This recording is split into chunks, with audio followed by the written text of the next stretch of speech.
I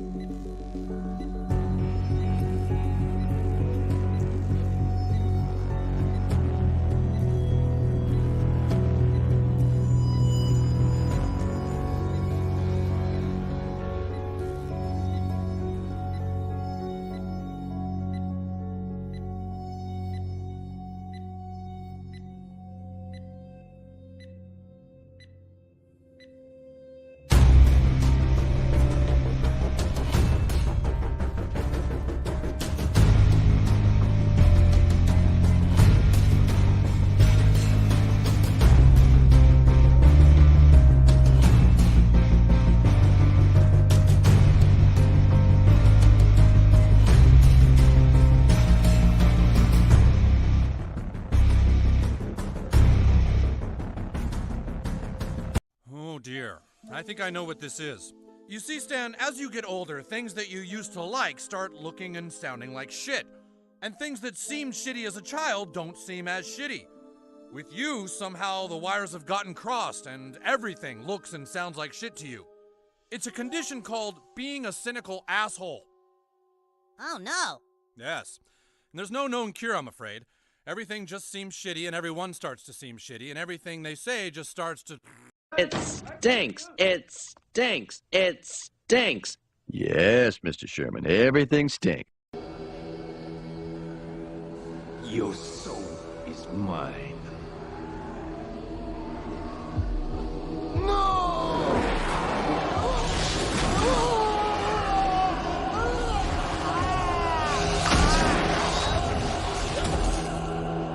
Fatality.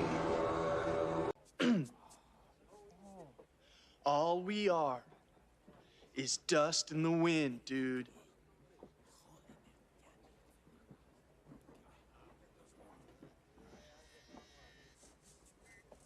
Dust. Wind. Dude. Leave them to me. I have you not. All too easy.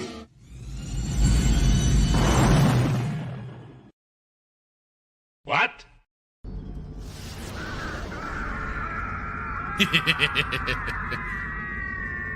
You hate to do it, but at the same time, it's hilarious. Hello and good evening, everyone, to another episode, and welcome to another episode of Saturday Night Sith. I am your host, Fractured Filter, and as always, with me is J Hitman 187. How are you tonight, sir? Oh, just living the dream. It's so living the dream. Yeah, it's so hot outside.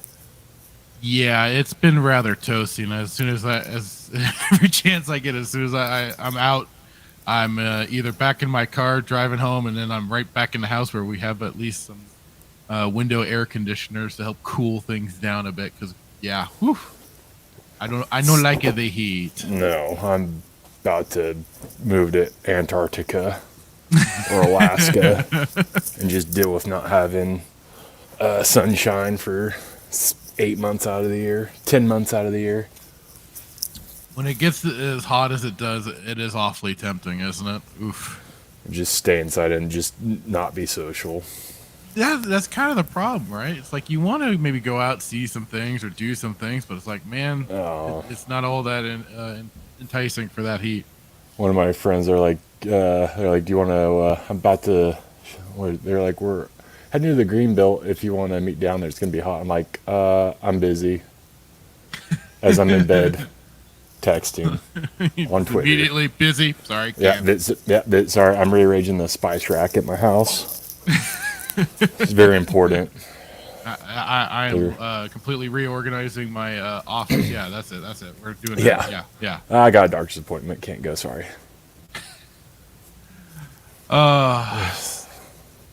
So another week, much fun has been already. So stupid. I'm gonna pull up. I feel like every time we end the show, every time we were like, all right, we're done. We're out for the night. Thanks everyone. And then next thing, like either the next day or even sometimes like right as soon as we're off, and I just kind of putz around, I start seeing news that drops. So I was like, oh, you got to be kidding me. Literally, it happens every time we sign off. And I posted. I mean, I posted before the show that there's a lot of stuff I wanted to get into, but I don't know. Like, where do we even dive in? Like, where do we even start with? Because it's on the scale of stupidity. Like, they're all about equally, if not, I don't even know. I was gonna say they're both equally stupid, but this one's dumb. This one, makes my head hurt, and I about literally lost it last night. I think I was texting you. Oh, is that or this morning? Is that Oh the God, little thing yeah. with Tweedledee. and Filoni? Like Yeah, just. there was that. There was. So I don't know. So I don't know how old this thing is, but I was on Twitter. I saw that Stig had posted it first, and then Tim from Open Airlock. He's like, what did he say? He's like, we're definitely addressing this BS on the space scene. And I thought it'd be cool to, well, not cool, but I thought we owe it to listeners to go over this eventually, because it was just like, I can't. I got literally 2 minutes and 57 seconds in, and I was looking for my cyanide pill in my bedroom. It's like, where is this? Yeah, it was like about the point when they were talking about their space of quote unquote storytelling and how it's in between, episodes 6 and 7, which again this reaffirms to people they aren't retconning the sequel trilogy. It's staying there. It's there, people. Well, and first of all, like Favreau didn't even know. Like, he was looking up to like try to figure out, was it 60 or when did it take place? Yeah. Oh, I think guys, just so stupid. When it was like them saying it was like a 30-year space. He didn't even know. He's like, the way that he looked, he's like, was it Revenge of the Sith? No, it wouldn't be Revenge of the Sith. Is it Return of the Jedi? I can't remember. I'm not Star Wars. Either they are but I'm just gonna say trolling, or they were just that negligently stupid, which wouldn't surprise me on either. I don't think they're competent enough to troll. I think they're just incompetent, or I don't think they're competent enough. Pretty much could be. Like in this guy, like. Oh, God. Well, since we're already long, let's. You want me to pull that up? Well, this is gonna be like the creme de la creme of what we had, in my opinion. But yeah, we can start with it first. I mean, I think we got plenty in my book, because God, yeah. Because there's a reason why I played the Obi-Wan Kenobi stealing my soul yet again. Did you like get through all 7 minutes of this, or did you just tap out when I tapped out? No, I tapped out. Like I said, when they started talking about the time in between episode 6 and 7, and I just want. I was just listening to them for like a few minutes after that. I'm like, I'm done. I can't. I'd like to point out, and I just wanted to save it for this. So I don't know if Favreau is on the payroll of Disney LucasFilm. I mean, but this guy does it's expanded universe, you shyster, not extended universe. Well, I mean, the funny thing is what he's referring to is if he's referring to the extended universe of their continuity, or if he's referring to the original true canon. This is a tired old argument that these Disney shills love to make. They love to say, like, the expanded universe gets to go in the corner with legends, the true canon, and it's no. I will die on this. This is a hill I'm willing to die for. It's expanded, not extended. You don't get to rewrite canon. Hey, you don't argue with. No, I know. My blood pressure. Like I said, my blood pressure last night, like, about coded out. I had to almost go to the hospital watching this. I didn't even finish it, so I guess we could just jump into it, because this is 7 minutes worth of it too. This will be fun. I'll go make a sandwich. No, you're staying right here, boyo. I'm gonna endure this. You're gonna endure this. Yeah. Oh, it's bad. So pumped. The thing is, too, Filoni is basically like one of those people I do not like listening to. Like, because he talks about Ahsoka. No, is it? Not even that. It's just his voice. It's just something that kind of grates on me.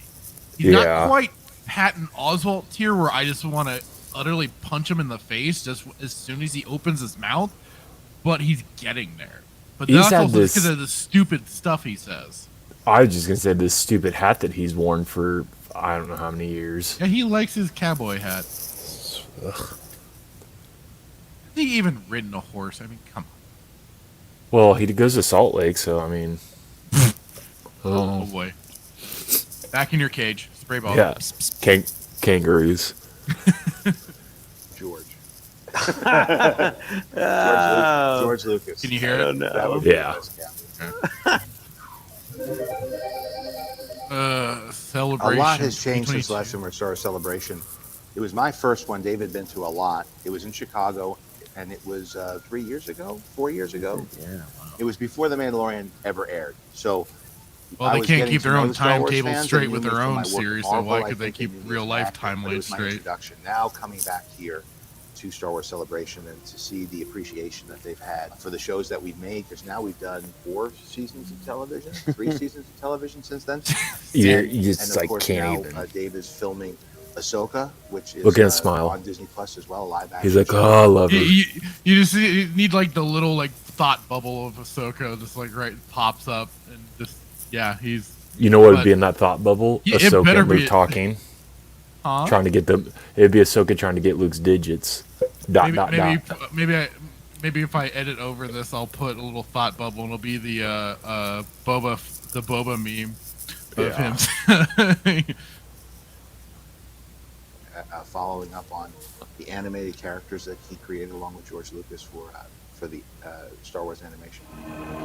What is funny is now they go into a trailer for Andor Yeah. when they're talking about other things that, and I don't think Favreau and Filoni are having anything to do with Andor. So I think it's kind of just funny wait.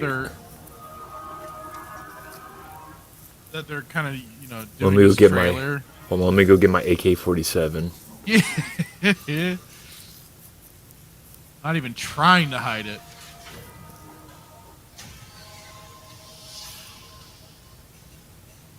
We love What? seeing the development of all these series and how, from the news show we're doing with John Watts, Skeleton Crew, but when you look at Andor and you look at Skeleton. Obi-Wan, you look at Mando, Yeah, you we look did at Boba, that. they all do have a different feeling, a different tone. And I think that's remarkable and really speaks to the serialized nature of Star Wars and how it can be a very flexible galaxy. I mean, it is. Ugh. Yeah, but this is the funny thing.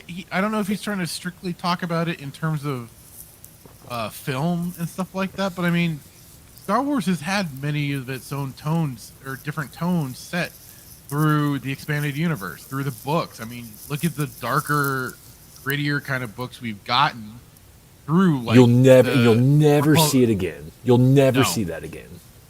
I mean, we won't get a Plagueis book again. We won't get a Darth Bane book again unless they're. Like Though it we is, did being get a Darth re-released. Bane. We got a comic, issue number 27. The samurai version of Bane. Samurai Oh, Bane. well, that was a comic variant. We went over Well, that.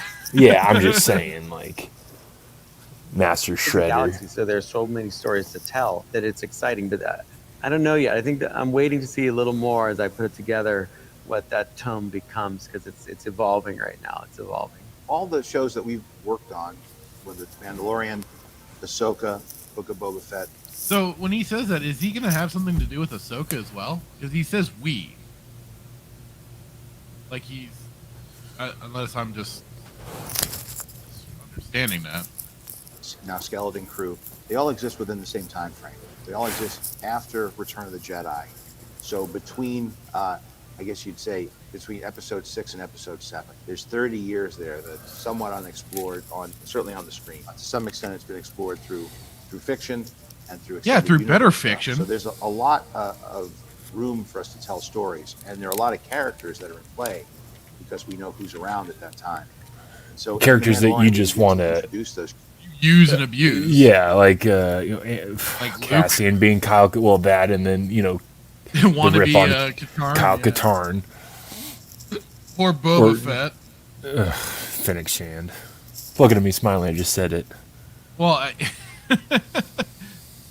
I mean, Fennec is, I think, another Filoni creation. So yeah, of course she gets to stick around as much as possible. She's the female version of Boba. Yeah. I'm sorry. My Or mistake. is it Omega? I don't already remember. I already Yeah, said is it Boba Omega? Fett, so Is it a make? Like, I don't know. I don't know who the I don't know. the I female haven't version. seen enough of Bad Batch to see if they try and make her like a Boba Fett stand-in. But it wouldn't surprise me. It's not how genetics work. No. Characters. We begin to remind people who knew them already, or if you aren't familiar with the other work and you just are coming in through this show, we're introducing them for the first time. And this affords us the opportunity to have stories that interconnect and characters that go from one story to the other. And that creates a very rich fabric for us to...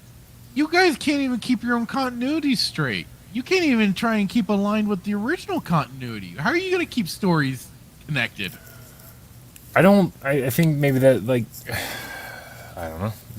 There is no continuity, so therefore they're not violating keeping it within continuity. Maybe, I don't know.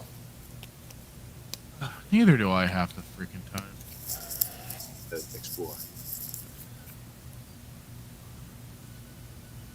This was gathered in the great. Yeah, you'd think they'd rather be showing their one okay show, not Andor, which at the moment we know nothing really. Has your signet been revealed? Not yet. Soon. Well, we established in the book of Boba Fett that there was an opportunity for the Mandalorian to be redeemed because he had transgressed against... Yeah, your season 3 pilot, not pilot episode, but your what was probably going to be your season 3 starting episodes. Against the Creed by removing his helmet. Decided to integrate him into his group Boba of Fett. Mandalorians. That is something that's not permitted. Now we know that there are other groups of Mandalorians where they have. We already different knew sets there are of other groups of in Mandalorians, the- and in not the just Clone your Wars we weird ones that wanted to always keep their helmets on. saw with Dave and also with characters that I voiced that the Mandalorians are very different there. And so these different groups are coming together, and we're going to figure out how they all, the nexus point for all of those communities, of course, is their home world from which they're exiled, which is Mandalore. You know, again, Star Wars is something that ultimately should make people feel happy.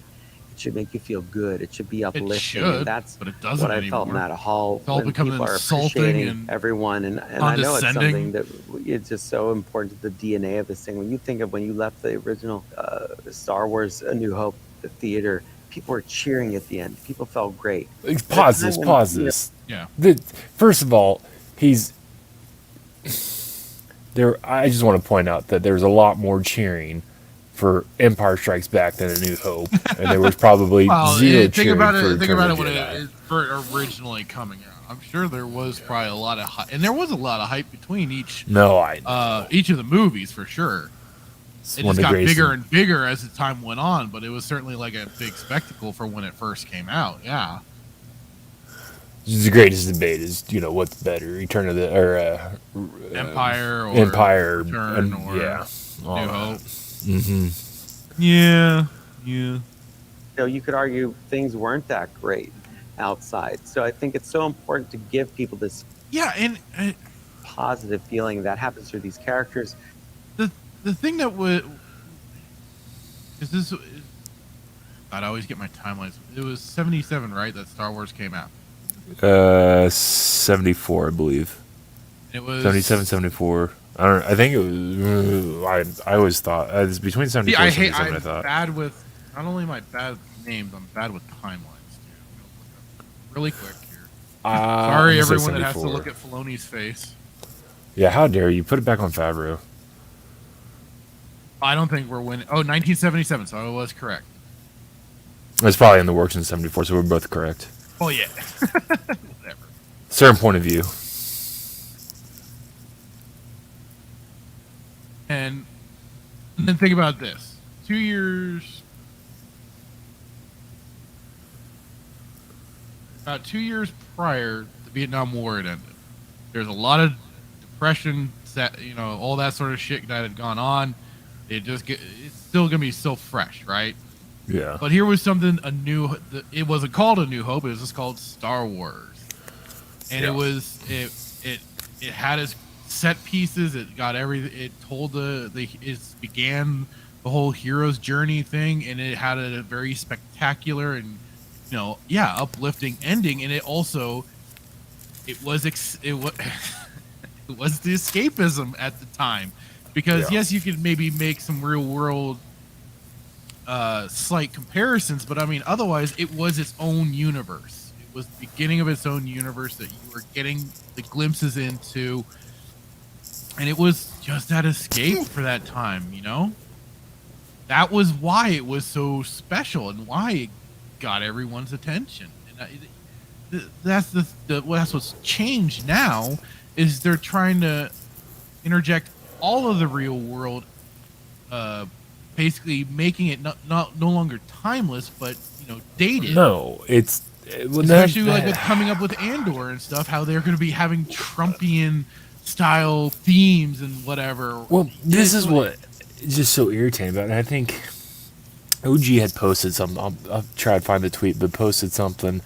I think in regards to this, like saying that George never put, or George did. I can't remember the exact tweet, but it's basically either George always did put politics in the movies or he did not. And OG had a response. I think it was like he was aware of the politics of the day, but didn't directly like make movies based off it. I gotta find this tweet because I don't want to misquote it, but it was really interesting. And this one was, let me try to find it. Filibust while I'm trying to find it. Do you remember seeing that? It was like they were basically saying that the rebels were. We talked about it a bit last week too, because this post was saying that the Empire was like the Viet Cong or something in Vietnam, or that was for Return of the Jedi. Oh, was it? Yeah, okay, Return. I think that was maybe what it was. I believe that was like, especially for like Return of the Jedi is like the whole. But it was not making it. You remember you remember what you know what I'm talking about, right? That I think it was. Maybe we touched on it last week, but there was a post that it was a rebuttal to it, and then there was a video. There was an interview between George and James Cameron, and they were talking. Yeah, But this is what's so irritating. It's like, to your point, it served as escapism years ago with even the prequels. The original trilogy and the prequels. But now you can't even watch a movie without. Like, my goodness, it was one of these, was it, I would post in the Discord, but it was like, one of them is like, going to be standing for like, it's like trans politics or something, or gender identity is one of the shows that, what we were talking about. Which one? Oh, what was it? I don't know if I posted in the Discord. I had it last night, but it was, Skeleton Crew or Andor. It was one of the two, but it was like they're going to be pushing. It was. I know Andor's getting the whole political side of the Trumpian stuff, and then also it was. I believe Andor's also the whole. It was Andor because it was a female. With the female in the Empire and trying to. That's what it was. It was It's like. Just leave that. Just like I don't understand. Like, it's happening in the world, in our country, and in our country. I get it, but like, why bring it into Star Wars? But then the argument on the other side of the fence is like, well, Star Wars is just they're in their own galaxy, in their own world, and you don't know that it doesn't. You don't know that it's not happening there. It's like you could have a point, but again, like. I don't know. It's just I think they are like the difference is like if it had been something from like day one, right? Like Lucas said he was going to do it in the original trilogies and then the prequels and all this and that, but like he didn't, and therefore this is what's happening now. Like, and the things that are happening now did not happen 20, 30, 40. That might be a stretch, but like like when we were kids, like this wasn't a thing. Like each generation goes through their own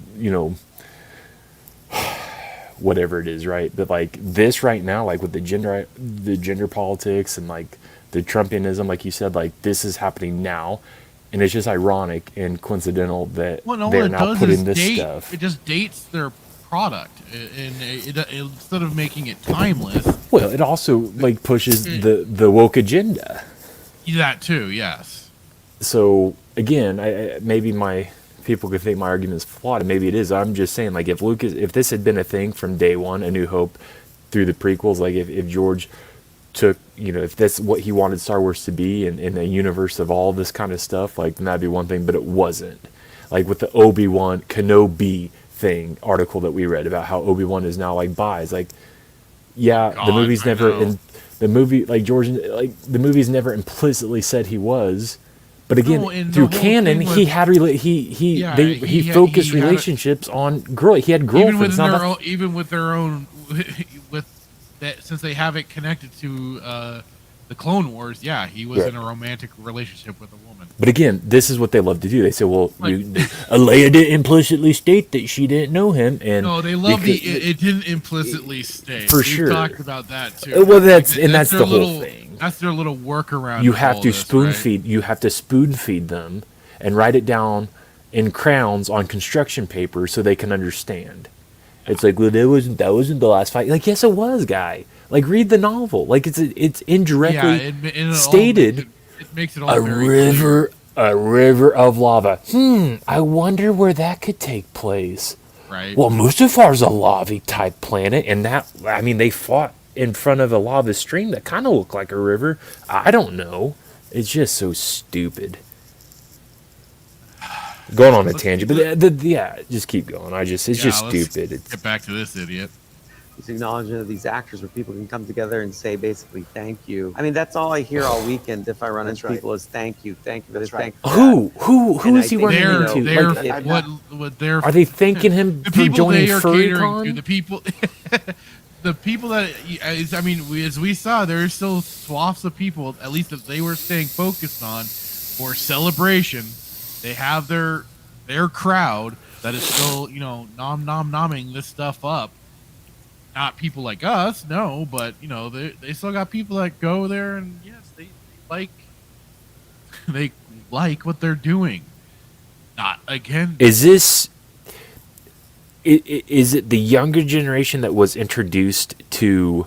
Do they even know who George Lucas? Like, this is my question. Like, I'm Do they asking even know you. who George- Yeah, who are these people that are thanking him, and how old? Like, what is the demographic, and There what is are- the age? The sad thing I is, have there never are a seen- lot of people that really like the Clone Wars. So yes, they're gonna thank him for that. Basically, fine. He can have credit for that dog water show. I don't care. But I mean, that's a lot of where it comes from. Are we People just like liked Rebels. are we just staunch? I don't even know. Are we just like? I don't even know. I was trying to make a Star Wars reference, but like you got like the Separatists and then the Republic. But are we just like? I cannot to this day. We've done this show 30. This is episode 33. We have 33 shows under our belt. I still to this day, even so, going through 33 episodes of this show, and then you and I had talked literally we talked for a good couple years before we started doing this show. Yeah. I still can't to this day understand. It's like my brain, an impenetrable wall, and then how they think. I do not understand how you can like this stuff. And I'm not like, we're not indoctrinated, right? Like we're not part of a weird cult. That's what we've tried asking some of the younger people that we talk to. It's like, okay, so why? What is it? Bo-Katan, she's the greatest Mandalore ever. Well, this kind of comes down to for some of them, sadly the sequel trilogy was their first experience with Star Wars for one, and then it's just they also haven't gone into the expanded universe. They haven't gone into any of the books or anything like that. They haven't dipped their toes into that water. So it's almost like I equate it to this. It's like you and I, we're not going to release our age, but you and I are good old boys. It's like you and I go to the mall, local mall, and we listen to this just ridiculous, like you can't even call it music. This stuff that's playing on the intercom, and you're like, what? Like I would rather like listen to Nails on a Chalkboard, right? Like, and it's like just you're like, what is this? Like, how in the world could and you see these young Thundercats like doing learning how to do the Stewie, dancing to this stuff, and like, what are you doing? But then you and I, like, we listen to like Rick Astley, and Steve Winwood and all these guys. Like, this is great music, or Metallica, or like AC/DC, Aerosmith, like. Right. Well, yeah. So, but it's like it's almost like that, and then you watch. So that's how I describe it. It's like I can't understand how you're even listening to this. Like, I'd rather just listen to fireworks and guns going off all night. Right. But then it's like you watch the sequels, and you're like, what is this? And it's even worse because you're like, no, this is not. You're like, no, this is not how it went. This is not how it went. How did you even get to this point? Like, follow basic math. 2 + 2 is 4. Oh God, I need my spray bottle. Oh, I hear you. So my question is, like, even if they did grow up, if that's just their first introduction, like, how can you even, like, I just don't get it. And maybe that's it, because you and I grew up with the original trilogy, and it's just, The Force Awakens is my favorite Star Wars ever. It's so great. I can't even watch A New Hope without falling asleep. I'm like, first of all, how dare you besmirch A New Hope? And there's no hope for you. So go. I heard that before, and I've worked on a lot of things. And I don't know if it's because it's Star Wars. I don't know if it's because it's been such a isolating period that we're coming out of, or beginning to come out of now. But this was very trying times, and launching this new streaming service with this title that nobody had any connection to either one, and people, I think, found a way to find community by watching things together. There would be people that would stay up and watch it. Well, and it came more off as like you were desperate for content to throw up there, though, because a lot of it just felt rushed, and there was no. I mean, geez, look at Book of Boba Fett. As one example, I mean, you thought that was rushed, like. Well, and then Obi-Wan Kenobi. I mean, Jesus, that also was like a rushed project. It felt like, considering how. Well, it's 100% objectively was rushed. Even this guy with the stupid glasses said that he was on stage talking about how he thought it was. He felt like it had. I won't say if he used the word rush, but no, I think he did say it was rushed. He was giving a backhanded compliment to Deborah Chow. Like, I think he did. I'm almost positive he said it was definitely rushed.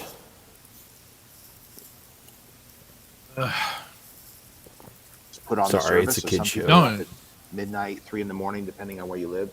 And then on social media, they would all talk to each other. They would create memes. They would.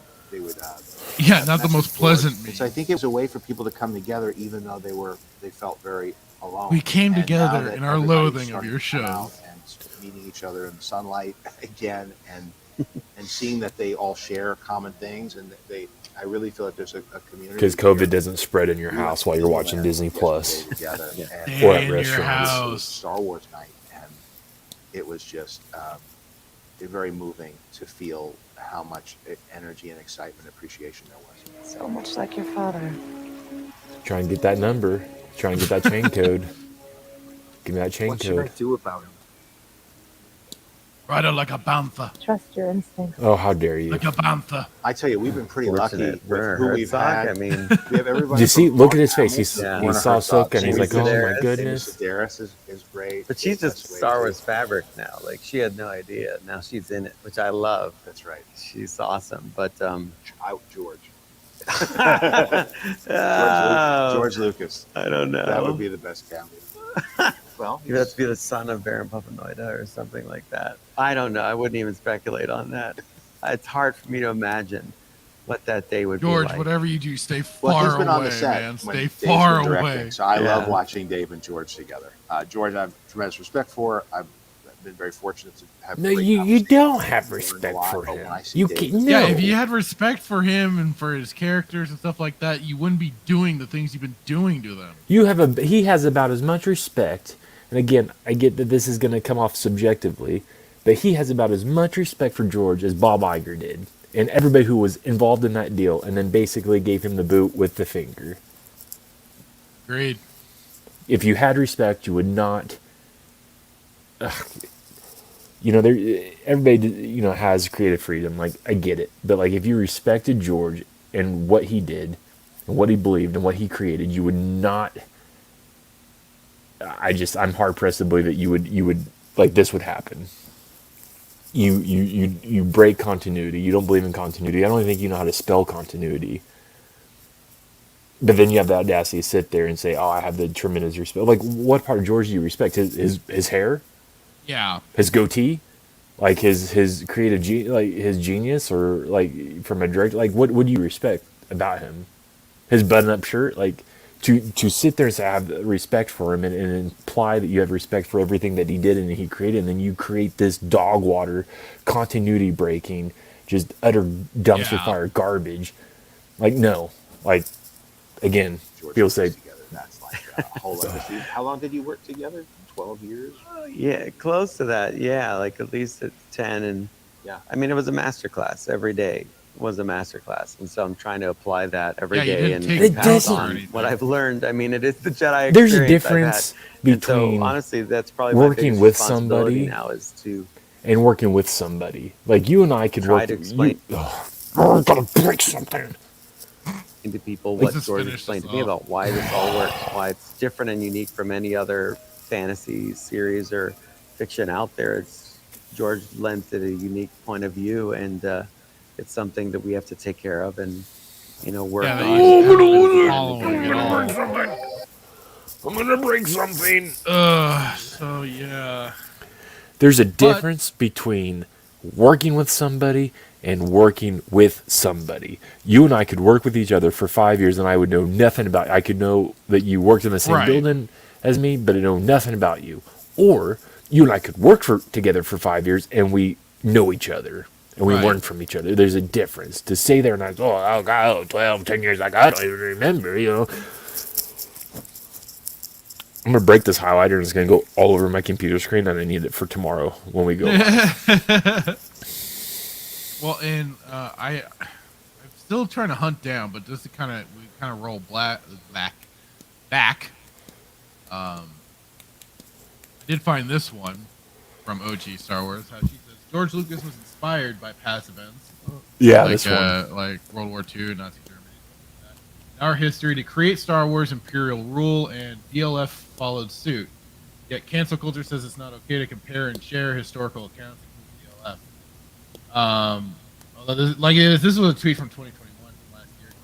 That's a little bit different than what's going on, but like that's kind of it's more of what it's a bit of what she talked about is that it's inspired by past events, not taking events in current time and slapping it dab in, which is what they're doing. Yes. I just don't know what else to say. Like, other than this is just another. It's like you're literally using this platform. You're using Star Wars to. Well, no, they don't have an agenda. They're just trying to make Content. Like, no, like they are pushing the agenda. There is an agenda and they are pushing it. And to think anything contrary to that, like you've got blinders on. Absolutely. Like the Chadwick Chapin, whatever his name. What's his name? The CEO. Oh. Chadwick Chapin. Chepik, is that his name? Chapik. Like Chapik. To sit there and say he doesn't have an agenda, like there's an agenda, and they're using and stepping on the back of George, and they're using Star Wars as a vehicle to deliver it. Yeah. No, what are you gonna what are you gonna do? You gonna stop watching Disney? I mean, you can't, like, they're not gonna go away unless people, like, the whole saying, go woke, go broke, right? Like, people stand up and stop doing it. If only there was some truth to that sometimes. Well, I mean, I'm still waiting for some legitimate proof. Your options are this. Your options are to to watch these shows, like to do what you and I do, and what Tim does, and Alora and all these other people script. Your options are this: continue to watch it on Disney Plus or pirate it illegally. Basically, yeah. And if that day ever comes in court and be like, well, I'd rather pirate it than whatever you'd say, but it's just sad to see.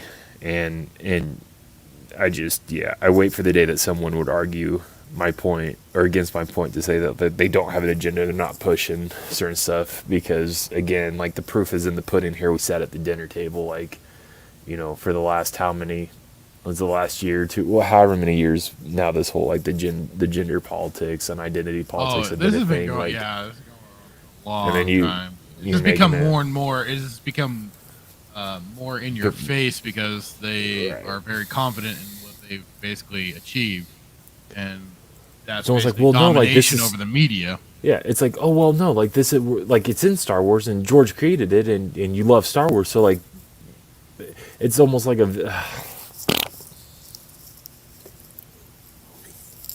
I don't drink anymore, but it's anymore. It's sad to see. Unfortunately, it's sad to see in the perspective, like, you feel like you have to take something that we all, well, not everybody, because are those people who like Star Trek. I still don't know why. Sorry, Tim. Who love Star Wars as a whole, and, like, to your point, that escapism, that fantasy, that love of Star Wars and what it's done for like you and I, and, you know, a lot of people, and then to basically butcher it and use it as a way to push your politics and what you believe. Like, that's, like, if you want to push what you believe, if you want to push what you believe, do it at your parks. You own your parks, and I guess you do own Star Wars too, in a sense, but, like, do it in your own way. Don't step on the back of George and everybody else who loves Star Wars to push what you believe. And I'm on the right, like, for the record, like, you can believe what you believe. I believe what I believe. You believe what you believe. That's fine. That's what's so great about, you know, this country. We have difference in opinions, and that's fine. But the problem I have with that is when you start using something to push your agenda when it shouldn't even be used in the first place, if that makes sense. Like, there's a reason why it's always been an escapism. Like, you watch Star Wars and you don't have to, you know what I mean? I could be wrong. Am I wrong? No, I mean, trying to. Can't think of how to phrase it at the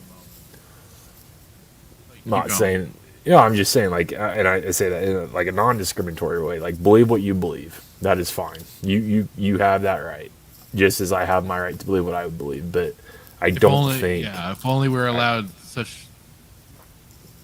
Well, we're more marginalized than anything right now. A little more of the availability and freedoms to actually, you know, be able to just talk about it when it's like you can't. No, because when you bring this up, and, like, you know, like I said, you know what I believe. If you and I were just having a conversation in our break room, just the two of us, but people hear what we're talking about. Oof. It's the end. I mean, yeah, we're now the minority. It's like, what? But it's like, how dare you? How hear your conversations of something what we'd consider egregious or otherwise, but, like, we couldn't say anything. If we're in the break room and we're talking about how great George is and what George did was just amazing, like,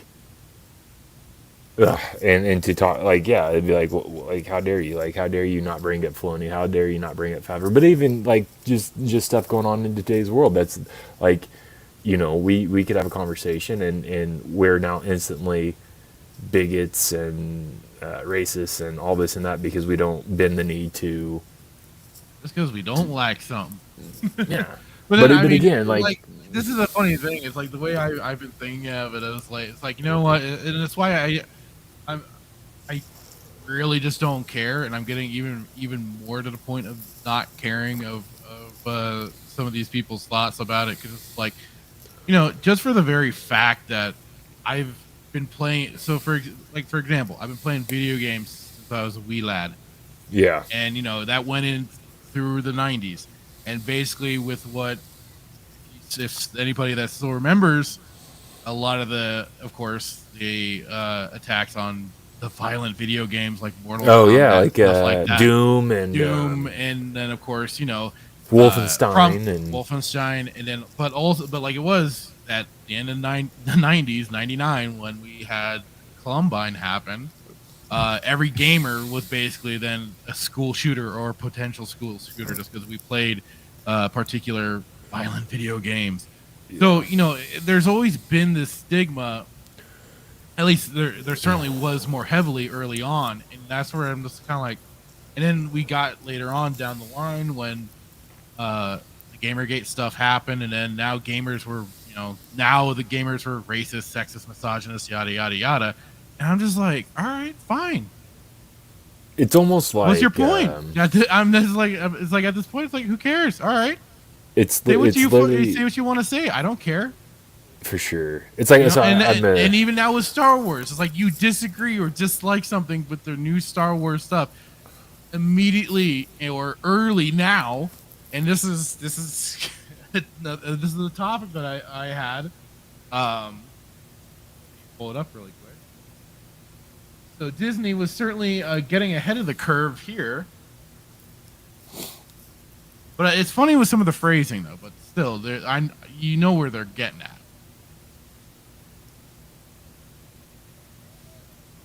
So Star Wars acolyte star Amanda Stenberg claims it's her fate, very dramatic there, her fate to face cancellation attempts from so many different sides of politics. Different sides. I'm guessing not really. We know what you're getting at, though. Yeah, it's no different than them preparing Moses Ingram for. Yeah, exactly. Yeah, racist. Backlash. All they had to do is throw it out into the wild, and of course you're gonna get the few that'll either take the bait or, for as far as we know, it's all been manufactured. It wouldn't surprise me any that any of those messages received on whatever Instagram and stuff like that. I think they were all fake. It wouldn't surprise me. I think they were manufactured. It wouldn't surprise me. I could be wrong. Because they like to stoke the flames in any way possible. It's basically like hate marketing at this point. But so, again, like, why come out with this article if the show hasn't, like, hasn't even dropped? I don't even know if they're in production yet. Like, right. It's still out of ways, if I remember right. Yeah. So, like, why put this out? It's her fate to face cancellation attempts. Well, what is provoking? Like what is outrage bait? Yeah, but like, what is provoking you to even think that there's going to be that attempt, that you're going to be canceled or whatever? And it's like right now with the whole with She-Hulk being out, they're already calling anybody that dislikes it or reviewing it critically or whatever as already being sexist, misogynist, and stuff like that. I've not watched it again, as you know, because I'm not a Marvel. No, I'm not too interested in most of the ape shit that they bring out. Other than I'll check out probably the Spider-Man flicks, but otherwise it's like no, I don't care. But it's like they already get ahead of the curve with these freaking articles just to stoke these flames. Yeah. So wait, it's not even. I was trying to look for it for a list of nonsense coming out, but I don't see it listed unless it's not until like 2024 or something. I just had one of those images for all the different Star Wars stuff.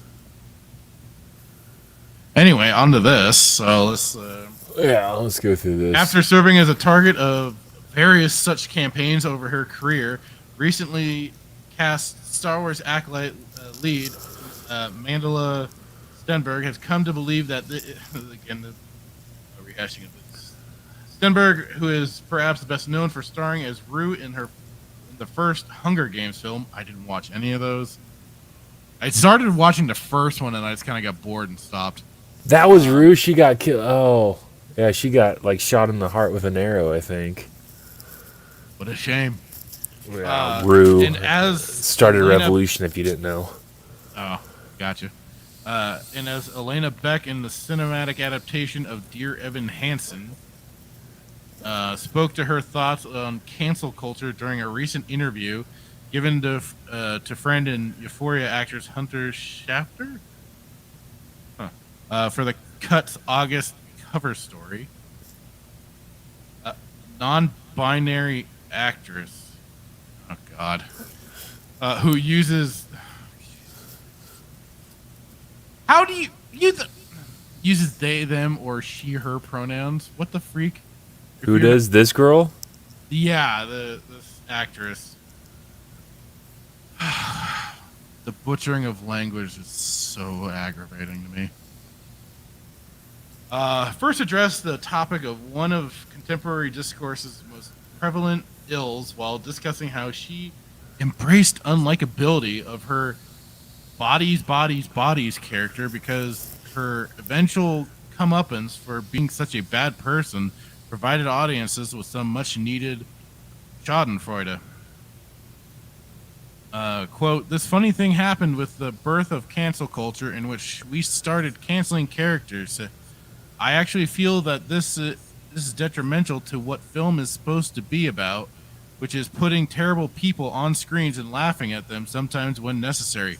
But the whole cancel culture is basically created by the people that go canceling people.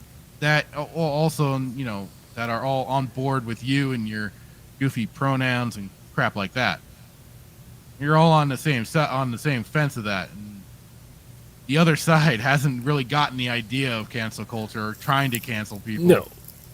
Because they're very impotent in what they try and do. What's so funny about that? I'm all for it. I'm all for it. Because I'd cancel my enemies, yes. Well, do unto others as they do to me. Here's the difference, though. They'd not blink an eye trying to do that sort of shit to me. So here's the difference, though. The difference is they can cancel us and it's fine, but if we try to cancel them, then it's an attack on them. And so I mean that's what it comes down to. So the people, the cancel culture. Oh god, we could go into an hour debate with this, or not even a debate, but an explanation of this. But it's funny that the people that are canceling people are the ones that created the cancel culture. Yeah, and are crying about it. Well, there's a saying for that. They cry. Kid show. That is a very healthy way for us to expel our demons, she added. If we can take our demons and splash them across the silver screen and take a good look at them, maybe we can be more aware of them. And maybe we can laugh while we do it, and then the ego death comes a little easier. What the hell? Well, we aren't even getting... We're all getting sympathetic villains, though. We're not getting villains. No, like Reva wasn't. I mean, Reva at the end. I mean, that's how she says demons, but I mean, I take it as. I don't even know. This mention of cancel culture by Stenberg eventually prompted Shafter to ask whether or not the prospect of facing angry online mobs had affected how she conducted herself online. The actress dismissed. I mean, I've been canceled so many times. Do I care that I have been canceled? I consider myself one of the lucky ones because now I don't have to live with some perverse, distorted Catholic guilt. What? Who was she canceled by? Because she was a star. She was a star in the Hunger Games. Does she think because she died that she was because she died in the movie that she was canceled? And what did you say about the Catholic guilt? Was she Catholic? This guilt that seems to drive... Oh, we haven't got that far yet. Says, I don't have to live with it. Some perverse, distorted Catholic guilt. That was... So this guilt that seems to derive from the Catholic Church around if I am a good person or not, she continued. The world decided that I'm not going to heaven, so I'm fine with that. See you in hell. Really? Basically the atheistic edgelord here? Yeah. But I mean, maybe just because it's only been because of our show and us doing this, I've never never heard of her. Two, Yeah. how was she canceled? By whom? I don't know. Why is this Catholic stuff coming up? Was she Catholic? I mean, I was raised Catholic, and I mean, I'm not Catholic anymore. I'm a Christian, but like she says, like I said, I don't have to live with some perverse, distorted Catholic guilt. So are you Catholic? Are you not Catholic? If you're not Catholic, are you just assuming that there's guilt with Catholics, or do you know Catholics that deal with that's almost as ridiculous as Filoni saying that it was some religious experience watching Mandalorian season 3 trailer. And then she said that the world has decided that she's going to hell. Like,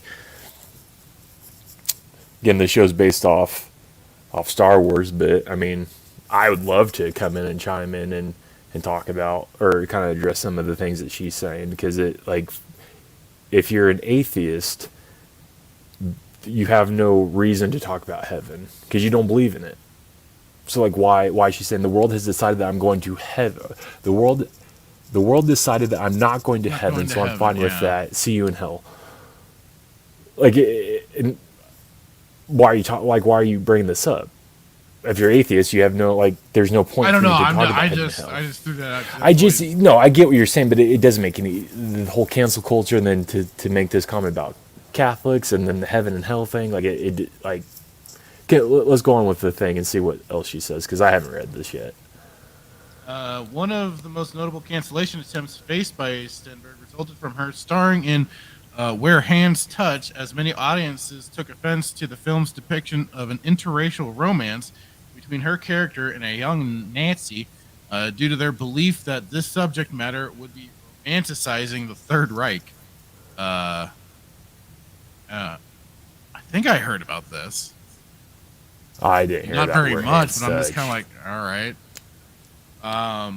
Following this exclamation, the actress capitulated. I don't know. I've been canceled so many times, but from so many different angles, from so many different sides of politics, that has really shown me that that's just my fate.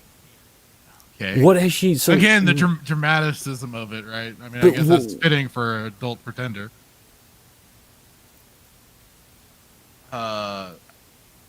I like to speak openly about the person that I am, and that invites some canceling from the far right, she explained. This is the dumbest. Like, I can't. There's even no think of power this there. article. What are they talking about, though? The cancellation actually comes from people with power, and that's generally the left-wing media. I don't know where she's going. Now she's attacking the right. Well, she's saying that the counselors come from the right. Then there are folks on the far left who think that I have done things that have not been inclusive, or that I have unfairly taken up space within media, or that I'm in cahoots with the entertainment industry when it comes to representation of blackness. These are all things that I cannot control, and also that don't have much to do with me. The left is on your side. What are you talking about, lady? Only if she These are the delusions of these people. These are the delusions of these people. Because, I mean, from as far as it's ever been, they are in... And, I mean, I just took a look at some of the... Like, one of the things on her wiki page. I mean, she is an intersectional feminist. She's outspoken about her political views in interviews and on social media, and was named Feminist of the Year in 2015. She's an intersectional. What is it? I don't even know what intersectional feminist is. It's just basically the new framework of some of the new principles of feminism and stuff. I'm not about to go into all that crap. Yeah, It is all about the whole, privileges and discrimination and blah blah blah. The whole white. You want to look into white it, privilege and how that's not a thing. All that sort of nonsense. Yeah. Would be like Star Wars theory. We have multiple different shows. It is basically what is Star Wars now, is intersectional feminism. She further Force is opined, female. Exactly. If we lived in a culture in which people read or listened, then I think I would care a lot more. But it doesn't really matter how many times I express my true perspective on colorism. What is colorism? Is that even a word? No. Or how many or how many ways I try to decenter the privilege that I have. Right? You ever seen that GIF with GIF? the math GIF, the confused math, like she's looking, basically, right? and the calculus is like you got like this layer than me right now. So under the privilege that I have, or it doesn't matter how I try to virtue signal that outwardly, outside the bounds of my community, it's not really my business. Because if I'm moving responsibly and ethically, and with radical care in my immediate community, that's all I'm really concerned about at this point. Ethically and radical, do those things go together?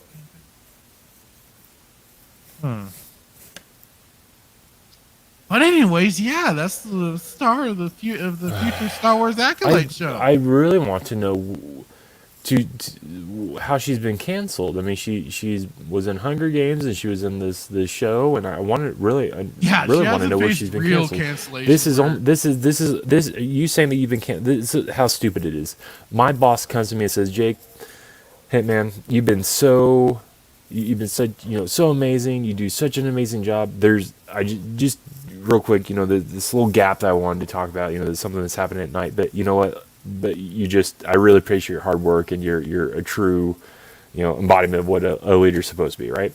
Right. I hear it says that to me, and then I go home and I'm like, he thinks I'm a POS, and he told me I need to off myself because I'm a terrible human being and everybody hates me. He literally said that, right?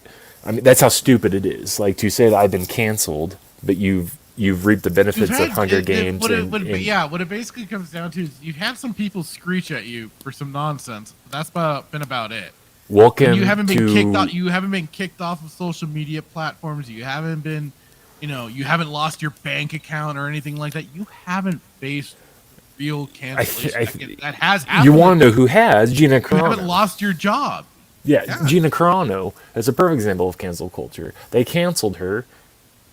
Lost her job and everything, and now she's with Daily Wire. So until you lose your job, or until you've actually been attacked, for what you believe and canceled, like truly canceled, like Gina Carano, then come and talk to me. But you've reaped the benefits of Hunger Games. This other show you're in, like now Disney has you as a lead role for Acolyte. It doesn't appear. I think you have a very distorted view of what cancel looks like and when it actually means. Absolutely. Like you still have a job and you've got the backing of the left, but therefore you want to attack the right. Like, Yeah, and as soon as the show comes out, and I'm guessing it's gonna be some hot dog water, not some cold chilled dog water, but hot dog water.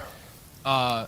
You're gonna see, racist fans attack lead star, blah blah blah blah blah. It's gonna happen. I mean, calling it. I mean, we've seen it. It's being Captain Obvious, but I mean, it's gonna happen. Yeah. I mean, it's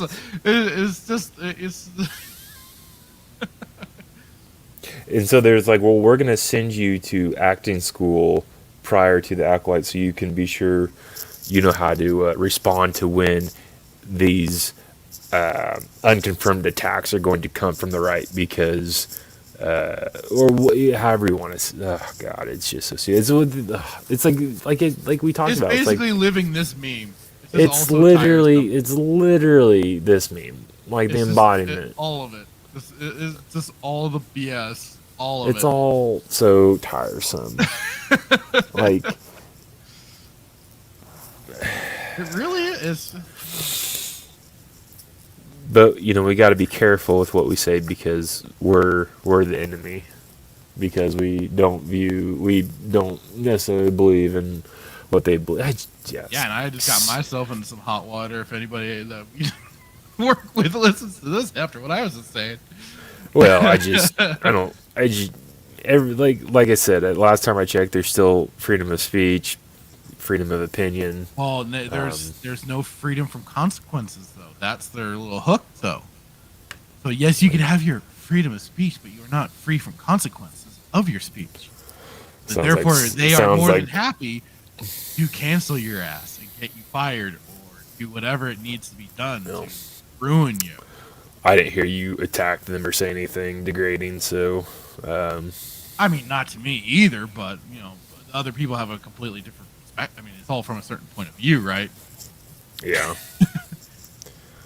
I mean, if you sat there and said, "I hate everybody who doesn't believe what I believe," then I wish they would just die, or I can't wait for them to die, or I can't wait to let them die, or whatever. Like if you said that, then oof, maybe. But it's just stupid, man. If you don't fall in line with what people believe in this, if you don't fall in line, if you're it is the ends of you. Yeah.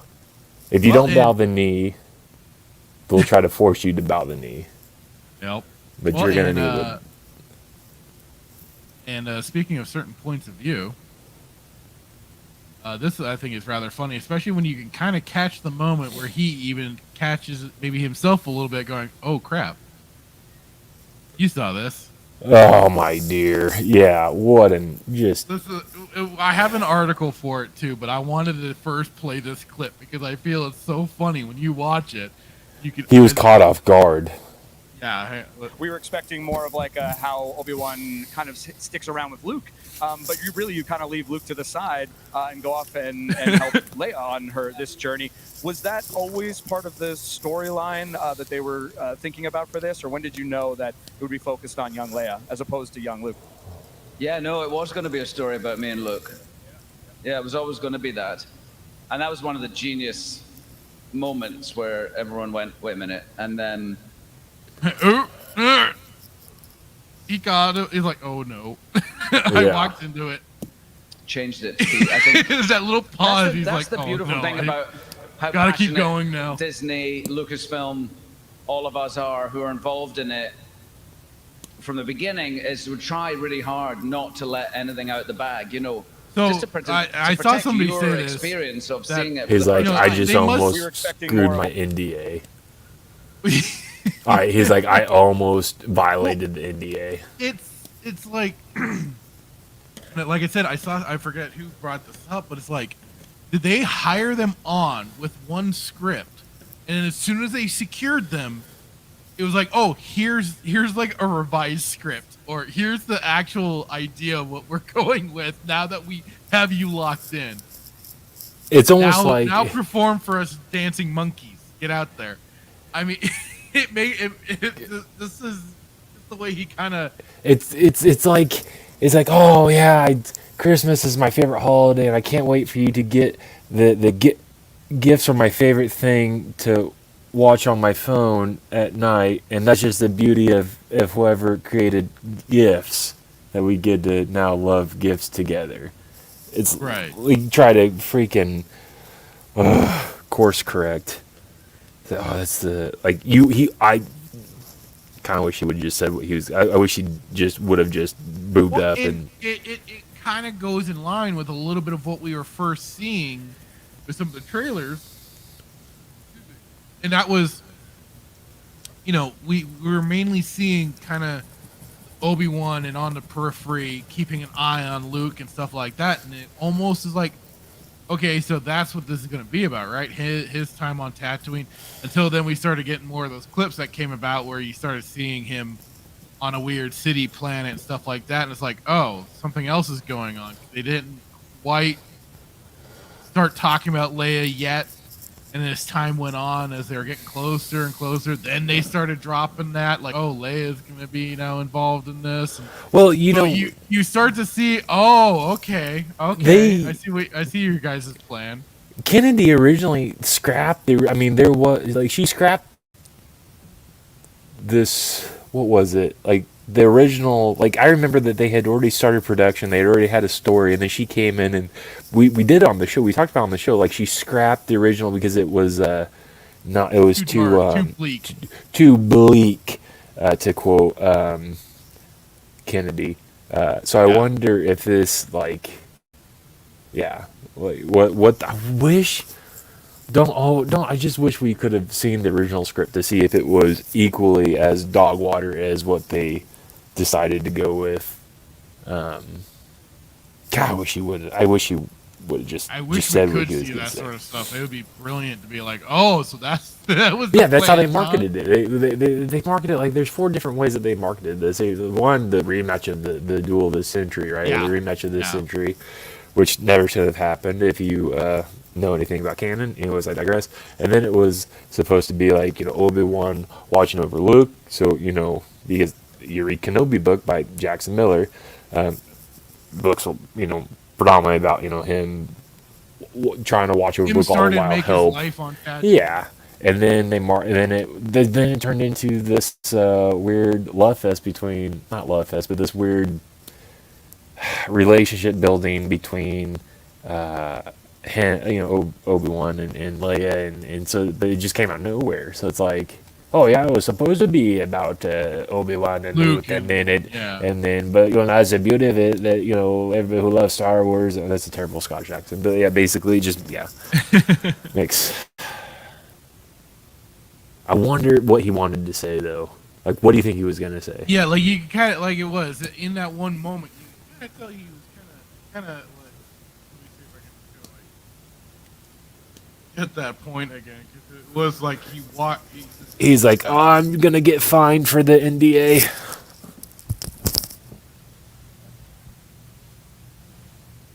Yeah, it's like about here. He's like, oh no, what have I said? Oh no. Keep going. He's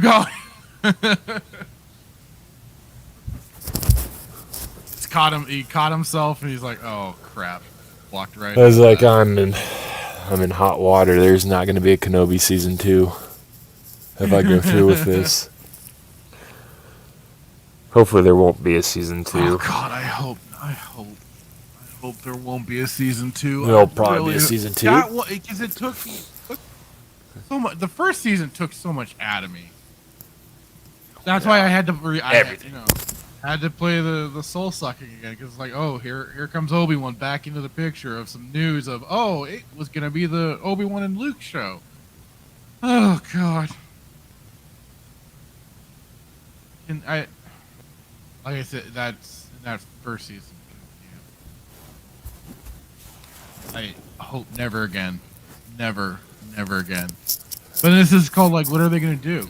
Well, they would have to do they would have to do a season based off him and Luke, I would assume, because that's all it was supposed to be about Luke. And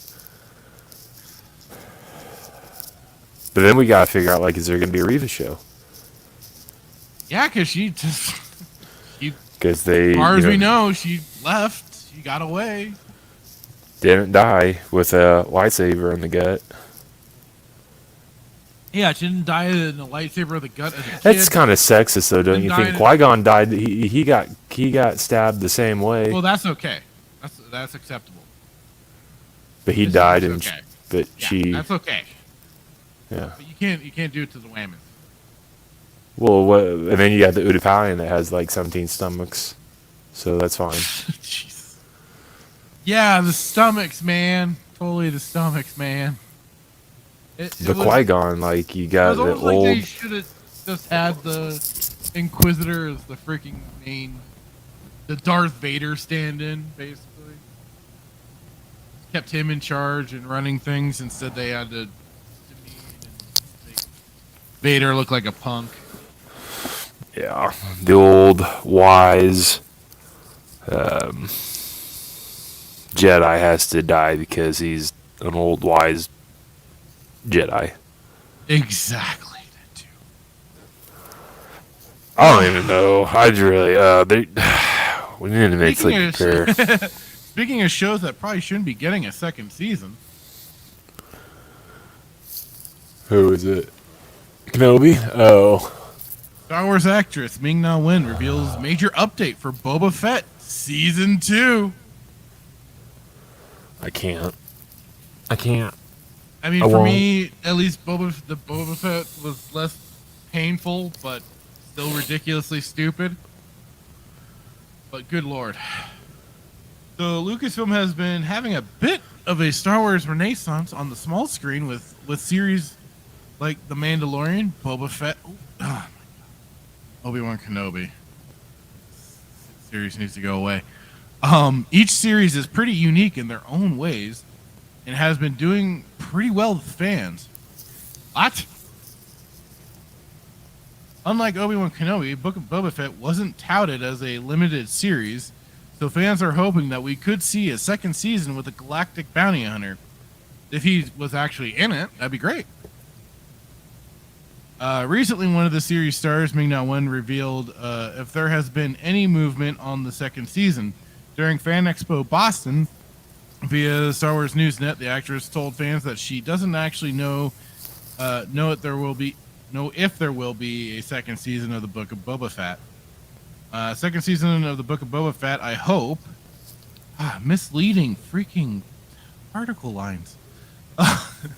But the Book of Boba Fett star revealed, I never count my chickens before they hatch because in this business, you just never know. But knock on wood, they'll be announcing that soon. Let's see.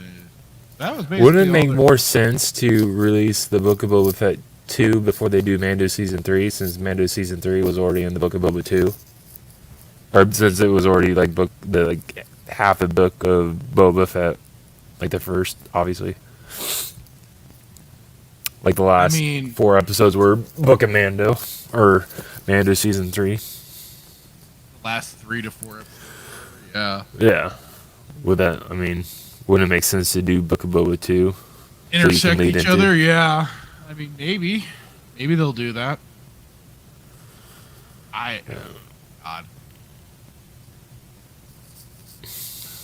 I don't know. With how ridiculous that first season was for Book of Boba Fett, I just can't imagine there being that much of a clamor for it that I can think of.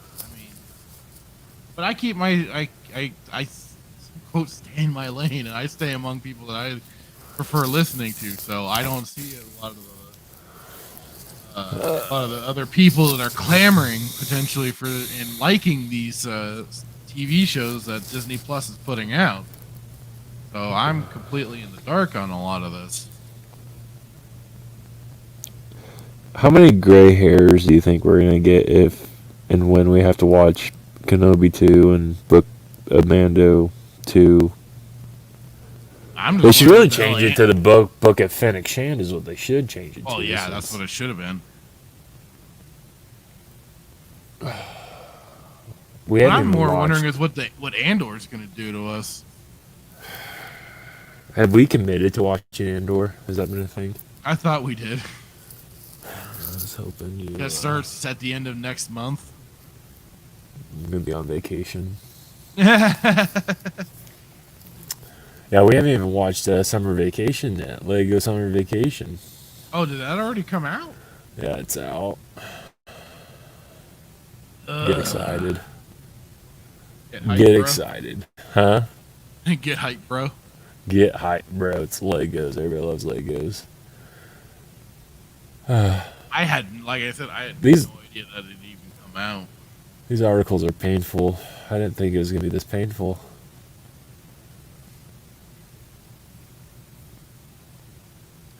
Do you have any other article? I can't remember if there's any other ones that we want to go over.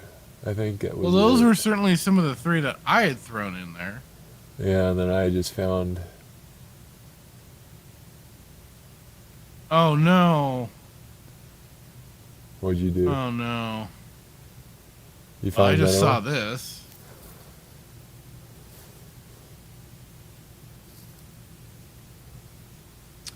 Bracer Group announces one AAA game has transitioned to another developer. Some speculate this title is Star Wars Knights of the Old Republic Remake. Oh, please don't let it be so. I was happy. I was happy that, for as all intents and purposes were concerned, it had been canceled, just put on a hiatus, or just freaking not happening. Oh, this is gonna make me sad. So one of Embracer Group's AAA games has transitioned to another developer. Some assuming it's the Star Wars Knights of the Old Republic remake. What? Stop it! Sources have previously claimed that despite a demo seemingly being warmly received by Lucasfilm and Sony, they'd feel warmly about anything. Yeah. Art director Jason Miner and design director Brad Prince were laid off the following week. Miner did post on LinkedIn, which this is some stuff that we covered when this news was announced. And Tommy is allegedly fired. Studio heads at developer Aspire reportedly told employees the demo wasn't quote where they wanted it to be, and the project would be quote paused indefinitely. And I was happy. I was so happy. In addition to some employees reportedly believe that Saber Interactive, brought on to assist with the project in May, would be taking over development entirely. Embracer Group, who acquired Aspire in 2021 for up to $450 million, gave a small scrap of what may be happening in their interim report Q1. The section of note came when discussing upcoming AAA titles. One of the group's AAA projects has transitioned to another studio within the group. Embracer revealed this was done to ensure the quality bar is where we need it to be for the title. We are not expecting any material delays for the title based on this transition. It should be noted that the Embracer Group stated in February via prior interim report that our pipeline now has more than 25 AAA development projects planned for release until March 2026, with the potential to drive significant organic growth. Sorry. After acquiring Square Enix subsidiaries, Crystal Dynamics, Eidos Montreal, and Square Enix Montreal in May. Oh God, no. That doesn't make me feel good. I thought they scrapped this. Last time we talked about this, they scrapped it. Did they not? I thought that's what they were doing. That was one of the paragraphs up there that, I was talking. That was what we talked about, I want to say 2 weeks ago. Yeah. Or so, about it going indefinitely on hiatus or whatever. But I wasn't aware that Square Enix had lost these subsidiaries, and if they got Crystal Dynamics, that scares me because I know there have been some people online that have been like, either remake or remaster the Legacy of Kain series, and I hope, God, now I'm putting this out into the universe, so knock on wood that it doesn't actually get touched, but that is a series I do not want any of these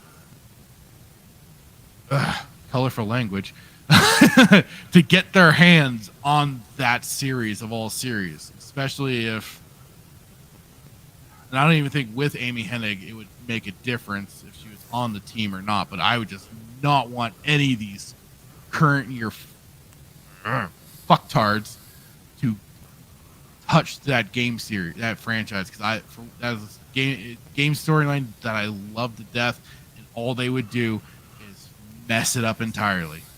So I had no idea that Crystal Dynamics had even changed hands. I didn't like it being with Square Enix, but from the way it had been going, Square Enix wasn't really touching the series, so I was fine with that. So I take it this company is not notorious for screwing stuff up. Crystal Dynamics, yeah. They're an old company, so they go back to like probably even. I at least know them, especially from the PlayStation era. Like I said, the Legacy of Kain series. They had the original, the Blood Omen game, and then they did Soul Reaver 2, which was on the PlayStation 2. Legacy of Kain Defiance, which again on the PS2. So, and it was definitely to me one of the best game series out there. It did unfortunately meet an end, because they didn't, Amy Hennig, the one that was kind of the lead producer and writer and stuff like that for the series, they'd kind of come to an end with it, they felt. And also the one voice actor, Tony J, who did a lot of voices in some of the other games, but he was the main voice for the Elder God. And they didn't feel like they could continue continue that story without him, for one. So it's kind of like, well, this happened, so they were like, we don't feel like this is the time to actually continue this anyway, so we're going to leave it where it was at. And people could fill in their own headcanon or whatever for how it all wraps up. But so why is and this I was so... fine. I was fine with that. But when things start changing hands, and like I say, there have been some people that I've seen online clamoring about, oh, do a remaster or remake of Legacy of Kain. And I was like, no, please, God, no. I don't, again, because they aren't content with just remastering or whatever.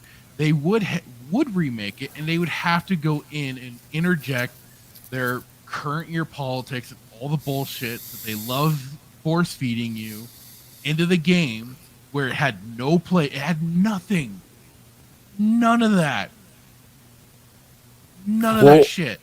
Well, so I guess that's so my this next scares question. me that it changes hands to new companies that I have that has, to me, no track record that I'm aware of, other than Square Enix. Like I said, I was already shifty enough about that.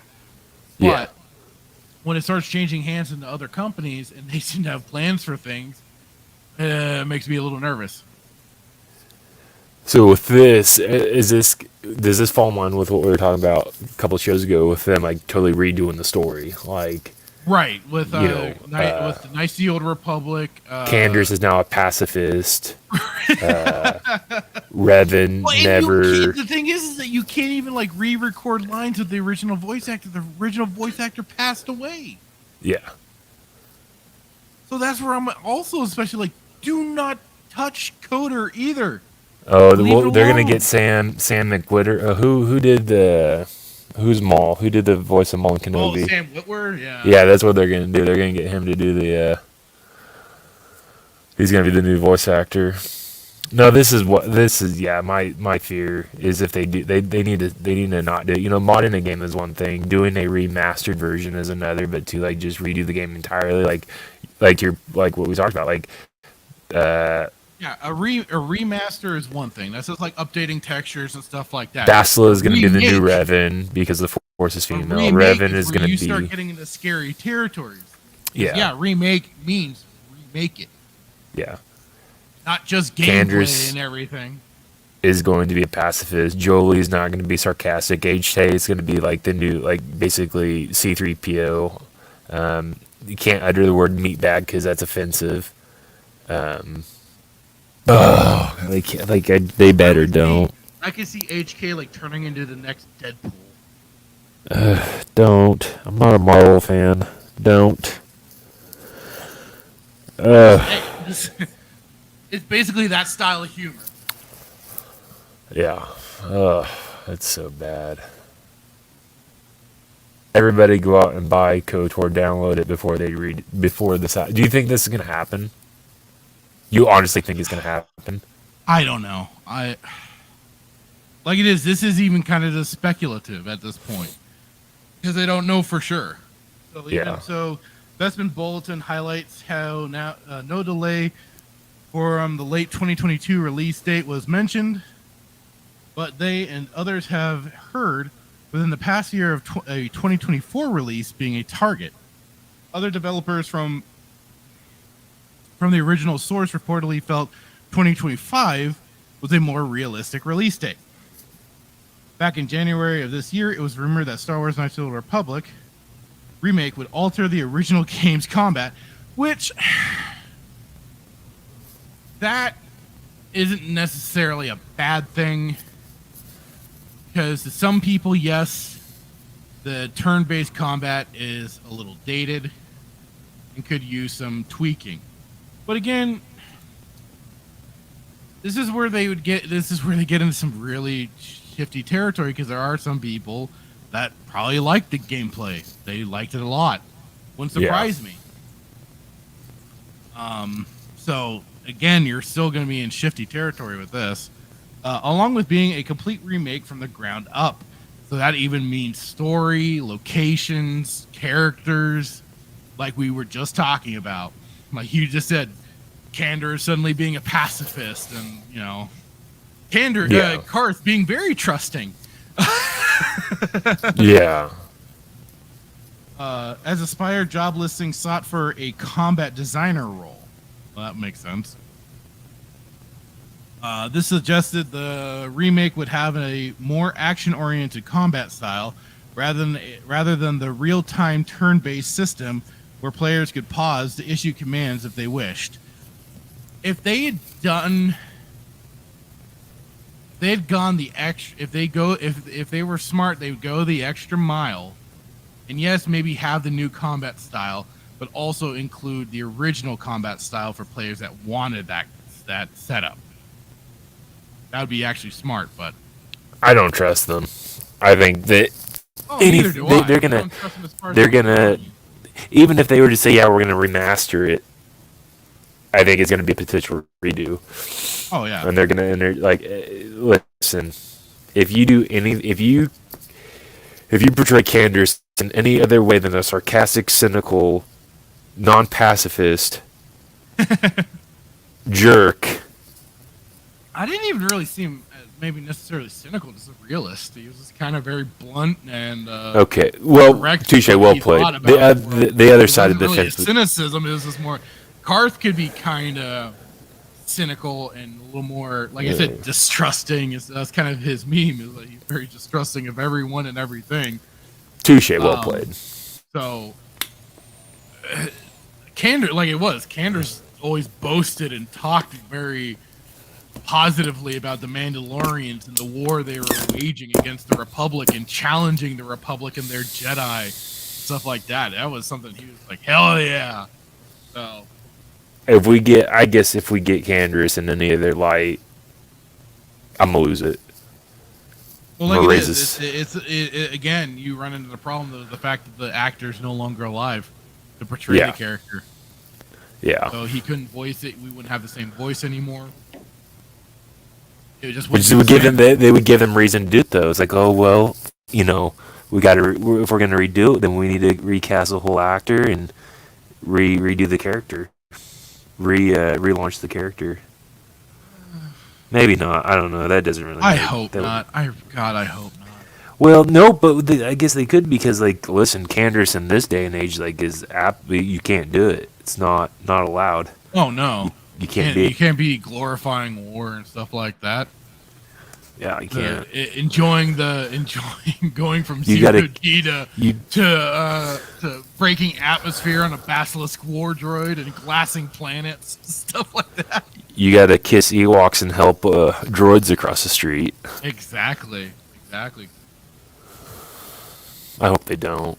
I really hope they don't. I think hopefully someone like hacks into their system and shuts down their stuff.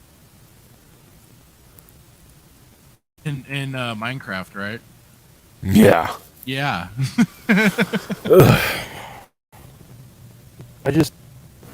They just need to leave stuff alone. There's nothing wrong with KOTOR. If you, like I said, come in, like you said, the gameplay, tweak all that kind of stuff. Do not touch the story. Do not touch the characters. You can't touch the characters because, like I said, the guy that voiced Candace is no longer alive. Don't touch it. No touchy. Swiper, no swiping. Doesn't need to happen. They're gonna do it. Watch how much fun that is. They're gonna, or they'll do they're gonna do a KOTOR 3, and it's gonna be all about loving all sentient beings are loving each other, and it's one big happy galactic family that Filoni and Favreau were talking about, and flexible, and all this nonsense, buffoonery. It's my new favorite word to let you know. Buffoonery. Oh, God. Should we get into Bad Batch?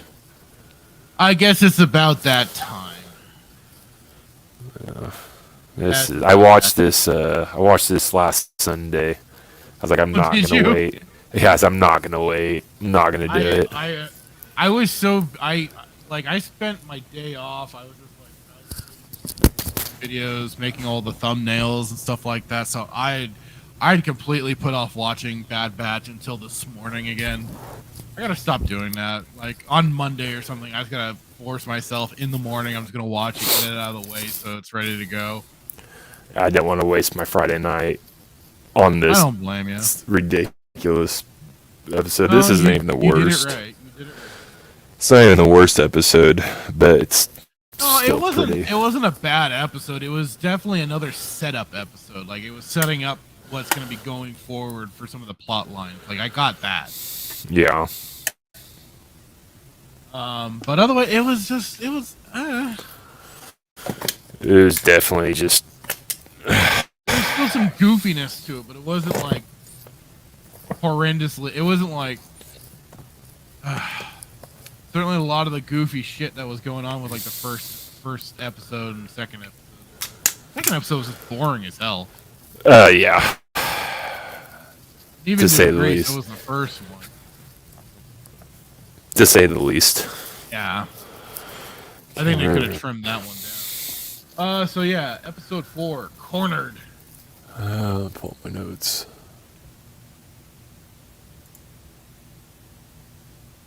Was that bad? Okay. You want to start us off? Yeah, I'll get it. So,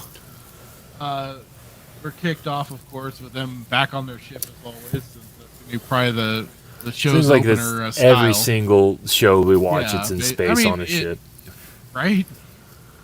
So they're they're looking to hide out on a planet, Idaflor. It sounds like they took Idaho and floor and combined the words. But then Omega, she keeps saying, at least I don't know if at least in the last few episodes she introduced herself as Omega. Really extended out the E's in Omega. Omega. We should get a hold of Raging Rhino and ask him if that's a thing. Whinges about wanting to explore and how she was cramped on Camino, or kept on Camino. And I said, for someone that was being introduced as rather smart, she seems unable to see the obvious of the Empire potentially hunting for the crew. Especially seeing as they left blasting at each other back on Camino. Now the problems come pouring in to make this adventure worth it. So they need supplies, and their ship is a marked ship. But don't worry, tech can handle it. Jesus Christ, can there be any sense of danger? I get he's good with slicing, hacking, etc. But can there be something involving this stuff that holds tech up at all? Like seriously, the guy is just able to slice and decrypt everything, and now maybe it's just the character just handles it in such a nonchalant manner, but there's like no urgency or anything that he's like, oh wait, this might be a little bit more of a troublesome matter than I think it could be. It's all, Well, he's a genius. He doesn't need it's that. all very matter. I mean, I get they have heightened abilities and stuff like that, but there's got to be something, right? Anything? I mean, if I'm going to complain about other characters seeming a little too perfect, I'm going to be fair about this. Yeah. So, tech, what the hell? We asked Foloni what his thoughts were. No, I don't. These are only the first 4 episodes I've ever watched this series, so I'll wait and see what comes later. But for right now, I'm kind of like, what the hell? So they switch from Idaflor to Pantora. Pantera? Ha! Boring.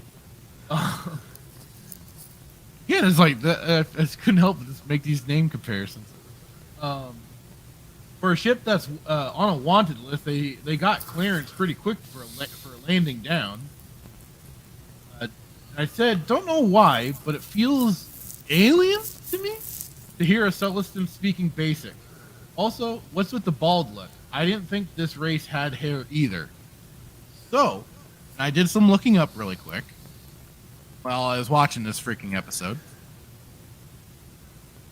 And I'm doing the Legends side because I don't care about Disney Wars. They should be following the true canon. But, piss off. Celestins were pink-skinned and generally hairless, although facial hair was known to occur in some cases in males, as it did with pilot Dulver Nip and his white goatee. cranial hair was rare for males, but females of the species often grew it. It was considered a symbol of individuality and was worn in a manner helping to express this. So for men, they were otherwise hairless on the top of their dome. So like other than otherwise like it is. Otherwise, they maybe had a facial hair, maybe, but even that was rare. Tolkien's dwarves, like even the females have beards. Right, exactly. Okay, makes sense. So what the hell? So then naturally, the Sullivan is not without being greedy too, and is of course going to report them in. Oh, and look who it is! The new Boba Fennec. Who is it? Seems to be hunting for Omega. Wrecker is always thinking with his stomach. Omega here's sightseeing, and now we see how this is going to go when Hunter just wants to make a quick trip. Well, what do you know? The Empire happened to make it out to this neck of the woods, and chain codes being an issue again. But it really wasn't, because it was just more of the announcement of more of these whole chain codes, licenses, or whatever, however you want to look at it. That's basically what it is, like a driver's license, like we said on the left before. But it's kind of funny how quickly they have spread out to all these outer planets and stuff like that. I'm kind of like a forest fire. Like if they didn't have much of a presence, and from the looks of it, they didn't to begin with. Ow! And I know it's the Galactic Empire and everything, but come on, this is just like what, maybe a month after the Empire being formed. Sheev was in a hurry. I guess so. So even Hunter himself says it. Things are changing a little too quickly. And then Tech and Wrecker begin tearing up the ship to change the codes. You want to shoot off some of yours? Yeah. Let me get here. Okay. Yeah, I was like Pantera. They got me saying Pantera. Pantora. Was that the Taj Mahal in the distance? Wrecker about to wreck this guy and payoff. As I said that, I said Wrecker about to wreck this guy, and by wreck I mean payoff. This guy just swindled you. Oh, look, Fennec. Selling ammo for money to eat, only to need more ammo that you need to buy, ? More chain code nonsense. Hunter trying to strike a deal for credits. I would not have paid $3,000 for Echo. This Omega, what? Oh, you just went a little bit ahead of me. That's fine. Go ahead. Oh, did I? Yeah. Oh, my notes are very, very short because I could not deal with this episode, so I can stop there and you can go ahead. Sure. I said, even in a galaxy far, far away, they got the code. You break it, you buy it. You couldn't change it up at least a little bit. Come on. Yeah. Echo has a sense of pride in a droid and thinks he's worth a bundle, as he's mistaken for it. Omega gets distracted by a dog-sounding alien. And now begins the drama because nothing can ever be simple as she chases after the cart when the dogs grab the little toy she was holding.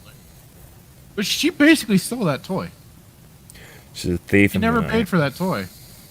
No, she didn't. I don't think I don't think that toy was part of the deal for Echo. Now Hunter has to start searching for Omega. Fennec swoops in easily to take Omega away. Echo gets the droids in line with some good old-fashioned force. Omega now notices the gun after they do some thieving. Fennec decided to steal some fruits or something from that poor vendor. What a prime example for a little girl. Good job, Fennec. Good job. Well played, Filoni. Hunter finally arrives, but now begins the shootout between the two. quickly turning to close quarters combat. It's funny for how Hunter's been shown dismantling people. Fennec, while surprising, they showed him overpowering her, but of course gets the one up on hitting him down. Chase ensues. So with everything going down, we got all the conveniences in the world to help resolve things, as Echo has the droid power to get the ship all fixed up, while Wrecker goes to help with finding Omega to get her away from Fennec. I was just kind of laughing when all these little pieces just happen to conveniently fall into place. And as Omega struggles to get away, finds her way into the sewer, she just so happens to run into Wrecker. How convenient. And then freaking wow, just like that, Wrecker is taken out in one fell swoop by Fennec. I know he's a big dumb brute, but come on, really? Like, it was just full on, just swoop. Well, Hit your head into the steam pipe and you're down for the count. I mean, it now makes sense right after watching Book of Boba and seeing how Fennec is a master assassin and takes out all the other. They've turned Wrecker into a complete jobber. I mean, come on, man. Yeah. And then Omega finds herself just hanging out on a tower and so happens to get saved by Fennec. She says she can thank her later. Kind of funny, she says that as she's taking her in as a bounty, basically. What is she going to thank you for? Taking her in. Yeah. So, yeah, I just said more chain code nonsense. Hunter trying to strike a deal for credits. Said I wouldn't have paid $3,000 for Echo. I just said this Omega is really dumber than a box of rocks. And Hunter's really not dad material. And then I can't remember why I said just very naive. Yeah, and I said my bad. I think somebody sounded like a goat. Oh yeah, the alien that just happened kind of looked like a goat, so they were like, let's make him sound like a goat. That'll be funny. I was like, my bad. Bad. I'm trying to say, gasp! It even looks like her. I'm trying to remember what part of that, why I wrote that. But and I said, Hunter on the hunt for Omega. I said, yes, that's a blaster. The thing you could... Oh, yeah. I said, yes, that's a blaster. The thing you couldn't figure out how to fire at the... what do they call...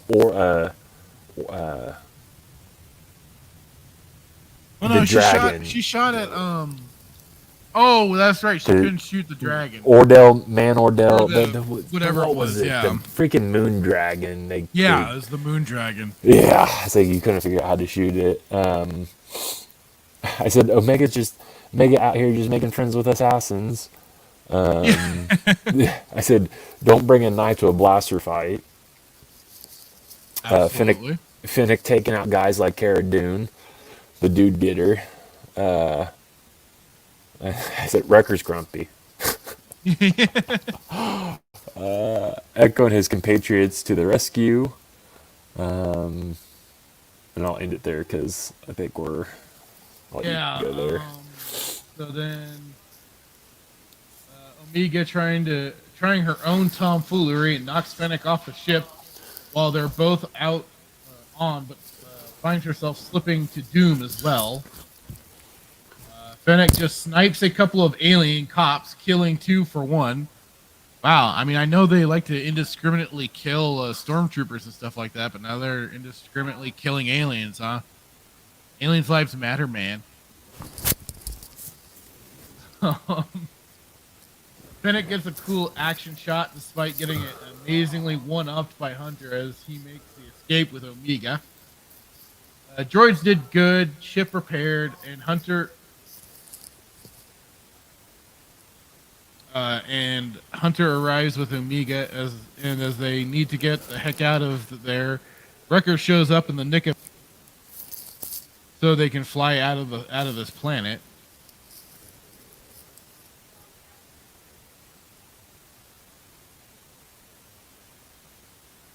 As they're all on the ship, they come to the obvious conclusion about Fennec and what she is, and all pondering who hired her to get to Omega.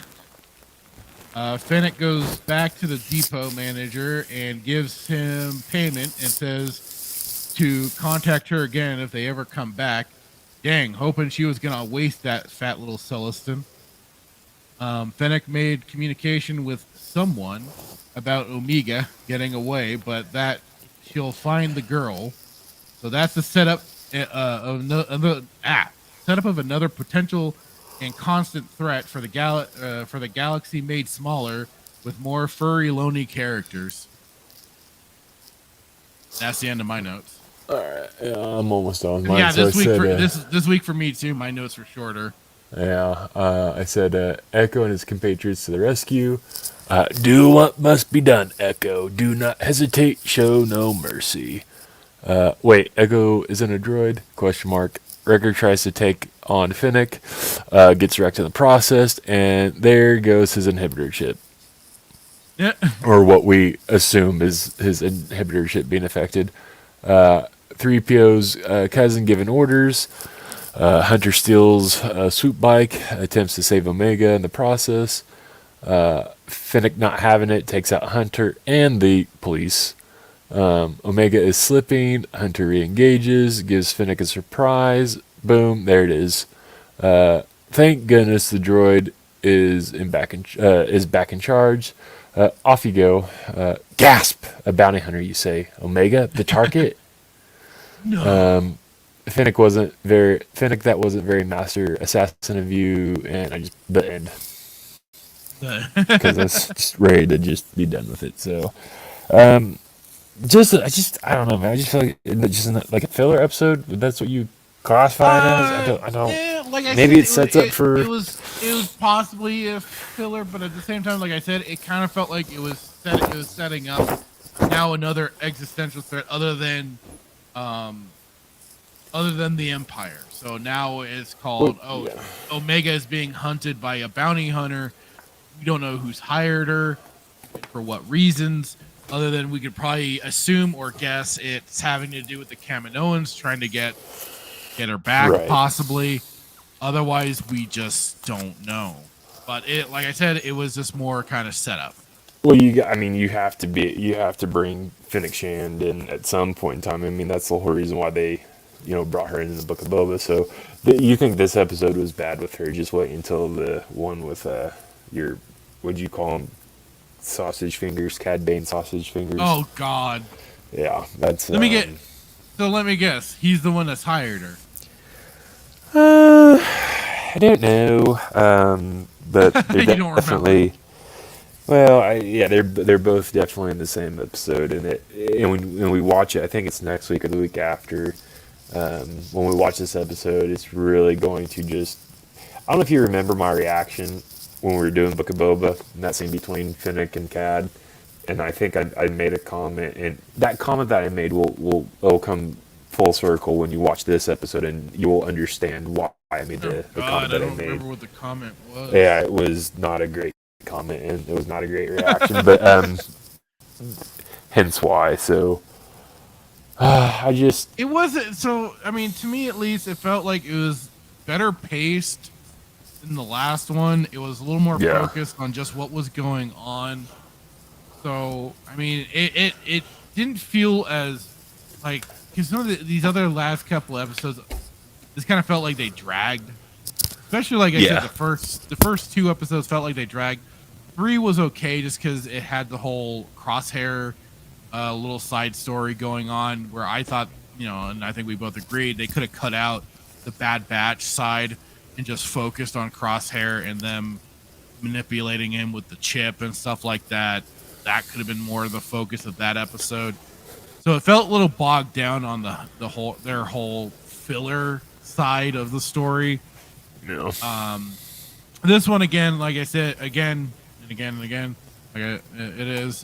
This felt like it was setting something up a little bit in terms of like, you could kind of say it's a filler episode because it's also like, they have to get resupplies. That's not really, but at the same time they were having to change the codes for their ship, so at least it kept the idea that the Empire is keeping track of their equipment.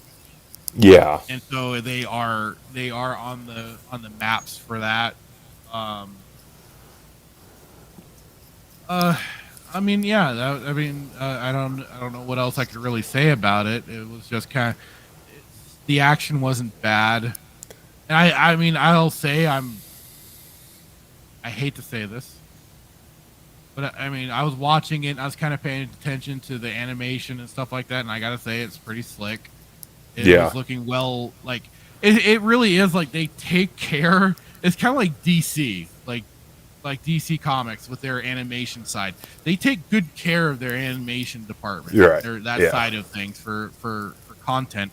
And it was kind of feeling like that for at least for Bad Batch here, where like some of the camera, the way they had the certain angle. I'd hate to say camera angles because they aren't using cameras. It's full show. But I understand what you're saying, yeah. Yeah, but it felt like the cinematography was good and had a smooth pacing and stuff like that. Well, just imagine if they had a non-Dogwater story if they took as much care in the cinematography, if you will, if that's even a word, as if they took as much care in that as they would have the story, you could have probably had a decent story, a decent show. I wouldn't go with this style. But if they certainly like animated the Thrawn trilogy, that could be good. Especially when you have like the Nogri and stuff like that and East Illimiri. They won't look so weird if you're trying to CG animals and stuff like that. Because I mean, especially with the way their live action CG is, it has not been looking good. No, not at all. It looked better when George was in charge. Yeah, the only thing that's looked good is their stupid puppet for baby yogurt. So, isn't that so funny though that like back in, I mean, even the CGI in Attack of the Clones 20 years ago was better than the stuff.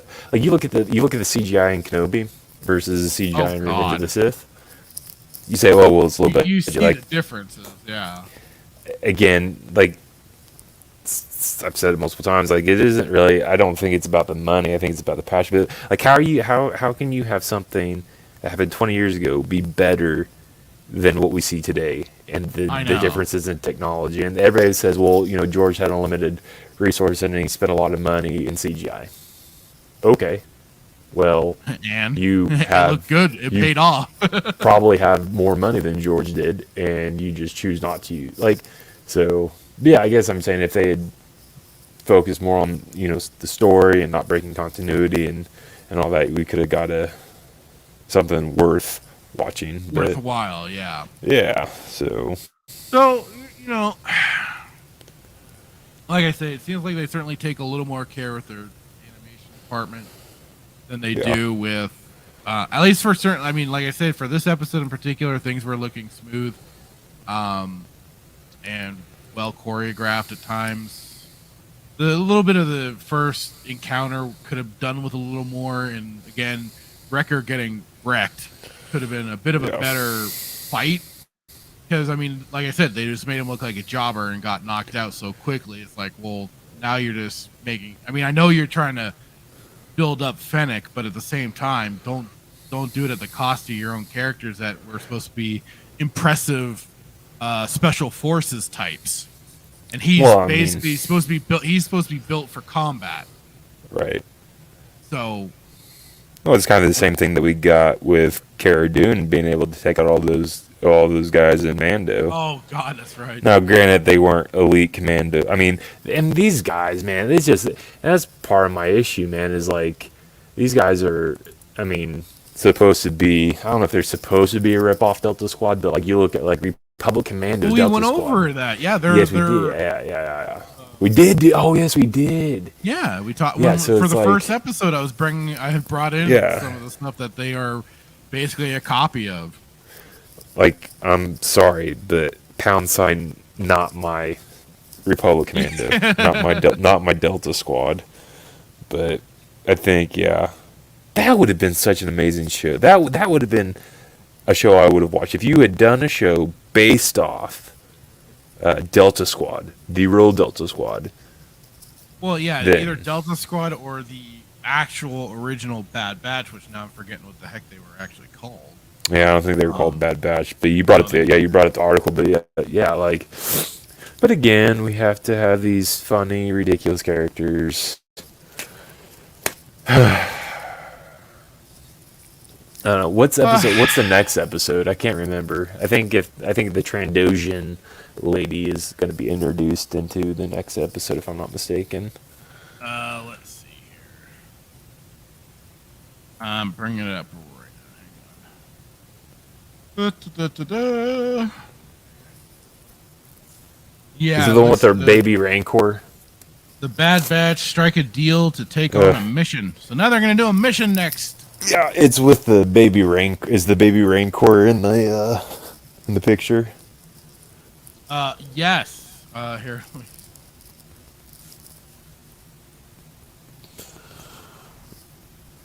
Yeah, this little guy. Oh yes, this is such a fun episode. Oh God. Yeah. I'm now not looking forward to this. The only thing that's missing from that picture is Boba Fett riding him. This one's buckle up. I can't remember if it's this one or it might be the next one where Cad Bane and Finnick. Well, she doesn't have a speaking appearance, so Bib Fortuna. Hey, so this is the dumb question. Did the voice actor the same actor in Book of Boba? It sounded the Niwong Yang, whatever Niwong. What's her name? What? Who's the actor in Book of Boba that plays Finnick? Oh, Ming-Na Wen? Yeah, it's that one. It's the same person, yeah. She does the voice and does the live action. Yeah, that's what I thought, yeah. So, yeah, that's, I don't think it's this episode, but it's the next episode, but this is like, this episode is the start of the fall, in my opinion. If you could even say that there's such a thing, because I believe episode 1 was the start of the fall. I think Filoni waking up, deciding he wanted to do this episode was the beginning of the fall. Actually, just Filoni 10 years ago, working with George in the same building and not knowing who he was personally was, I think, the start of the fall. But this episode's really just the start of it's hard to watch.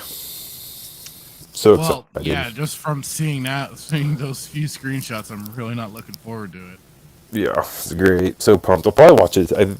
You should probably watch it tonight before you go to bed so you can get out of the way. You know, that might not be a bad idea once I get things downloaded and everything. Yeah. Or we could just watch it tomorrow while we live stream SOTOR and get out of the way. I'd rather play SOTOR, though, than have to watch this schlock.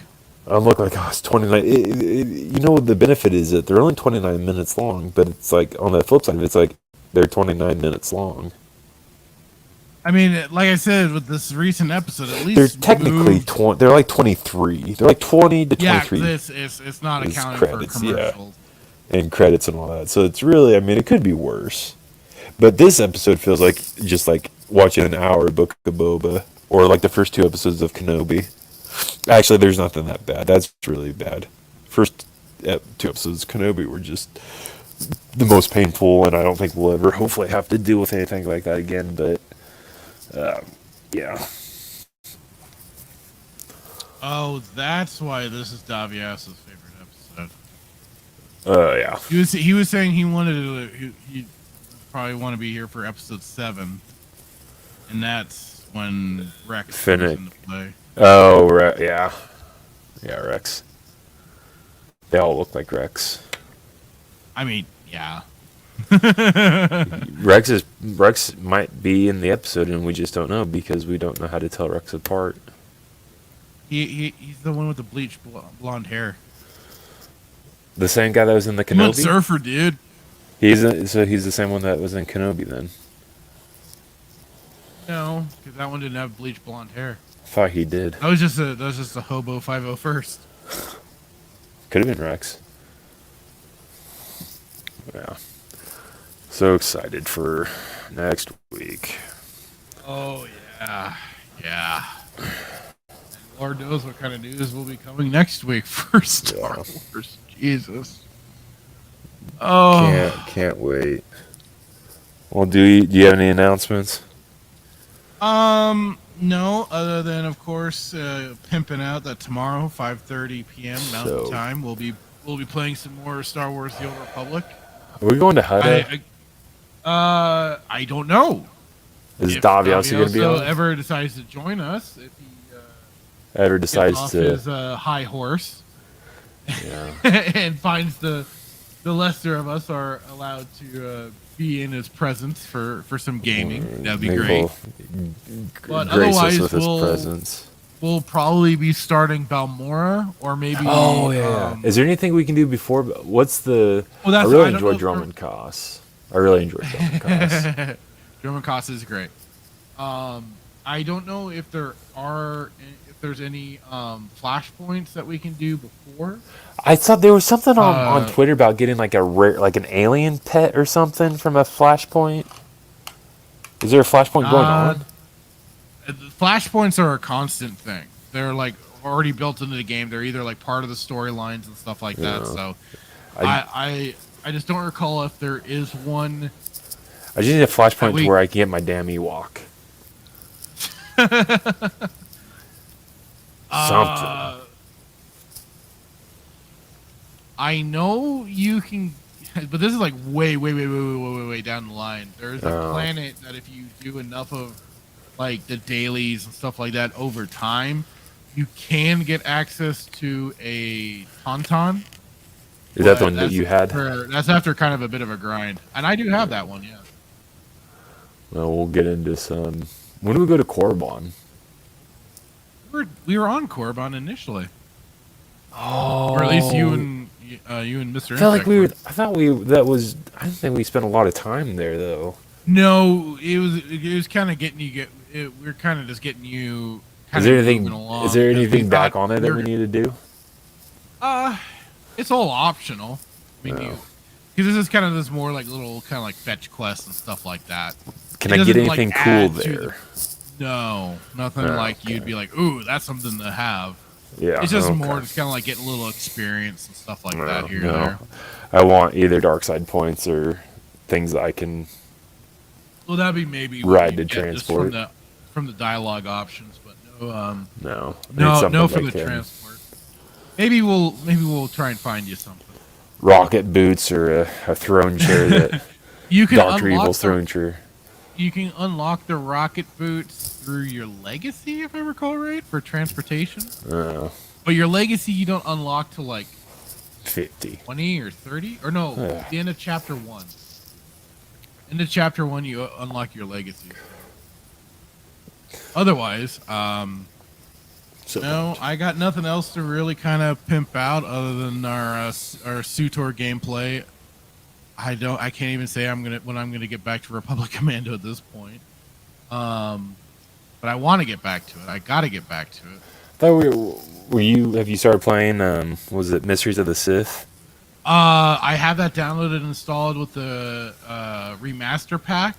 Maybe take a break from Republic and then just start playing Mysteries of the Sith so I can see how it looks. Maybe I will do that. See how I feel about that. Because if you like it and I like the gameplay, then maybe I'll start playing it. Now that I have OBS, like I need to start streaming. I have everything that I just gotta learn the editing. Everything all set up. I do. I just gotta learn how to do the editing portion because nobody wants to watch me for 3 hours play. Probably. I'm still editing down part 2 of our SUTOR gameplay. We're not editing down. I'm just combining it. And going forward, I may just have it directly upload to YouTube. Yeah, and then you can. I'm just feeling kind of like, screw it all, because it's a big download. It's a big. Here's the thing: it's a big download, and I'm not trying to, remain humble, but we talk about some pretty hilarious stuff. So I mean, 3 hours. We get into it. 3 hours is we have all. Fun.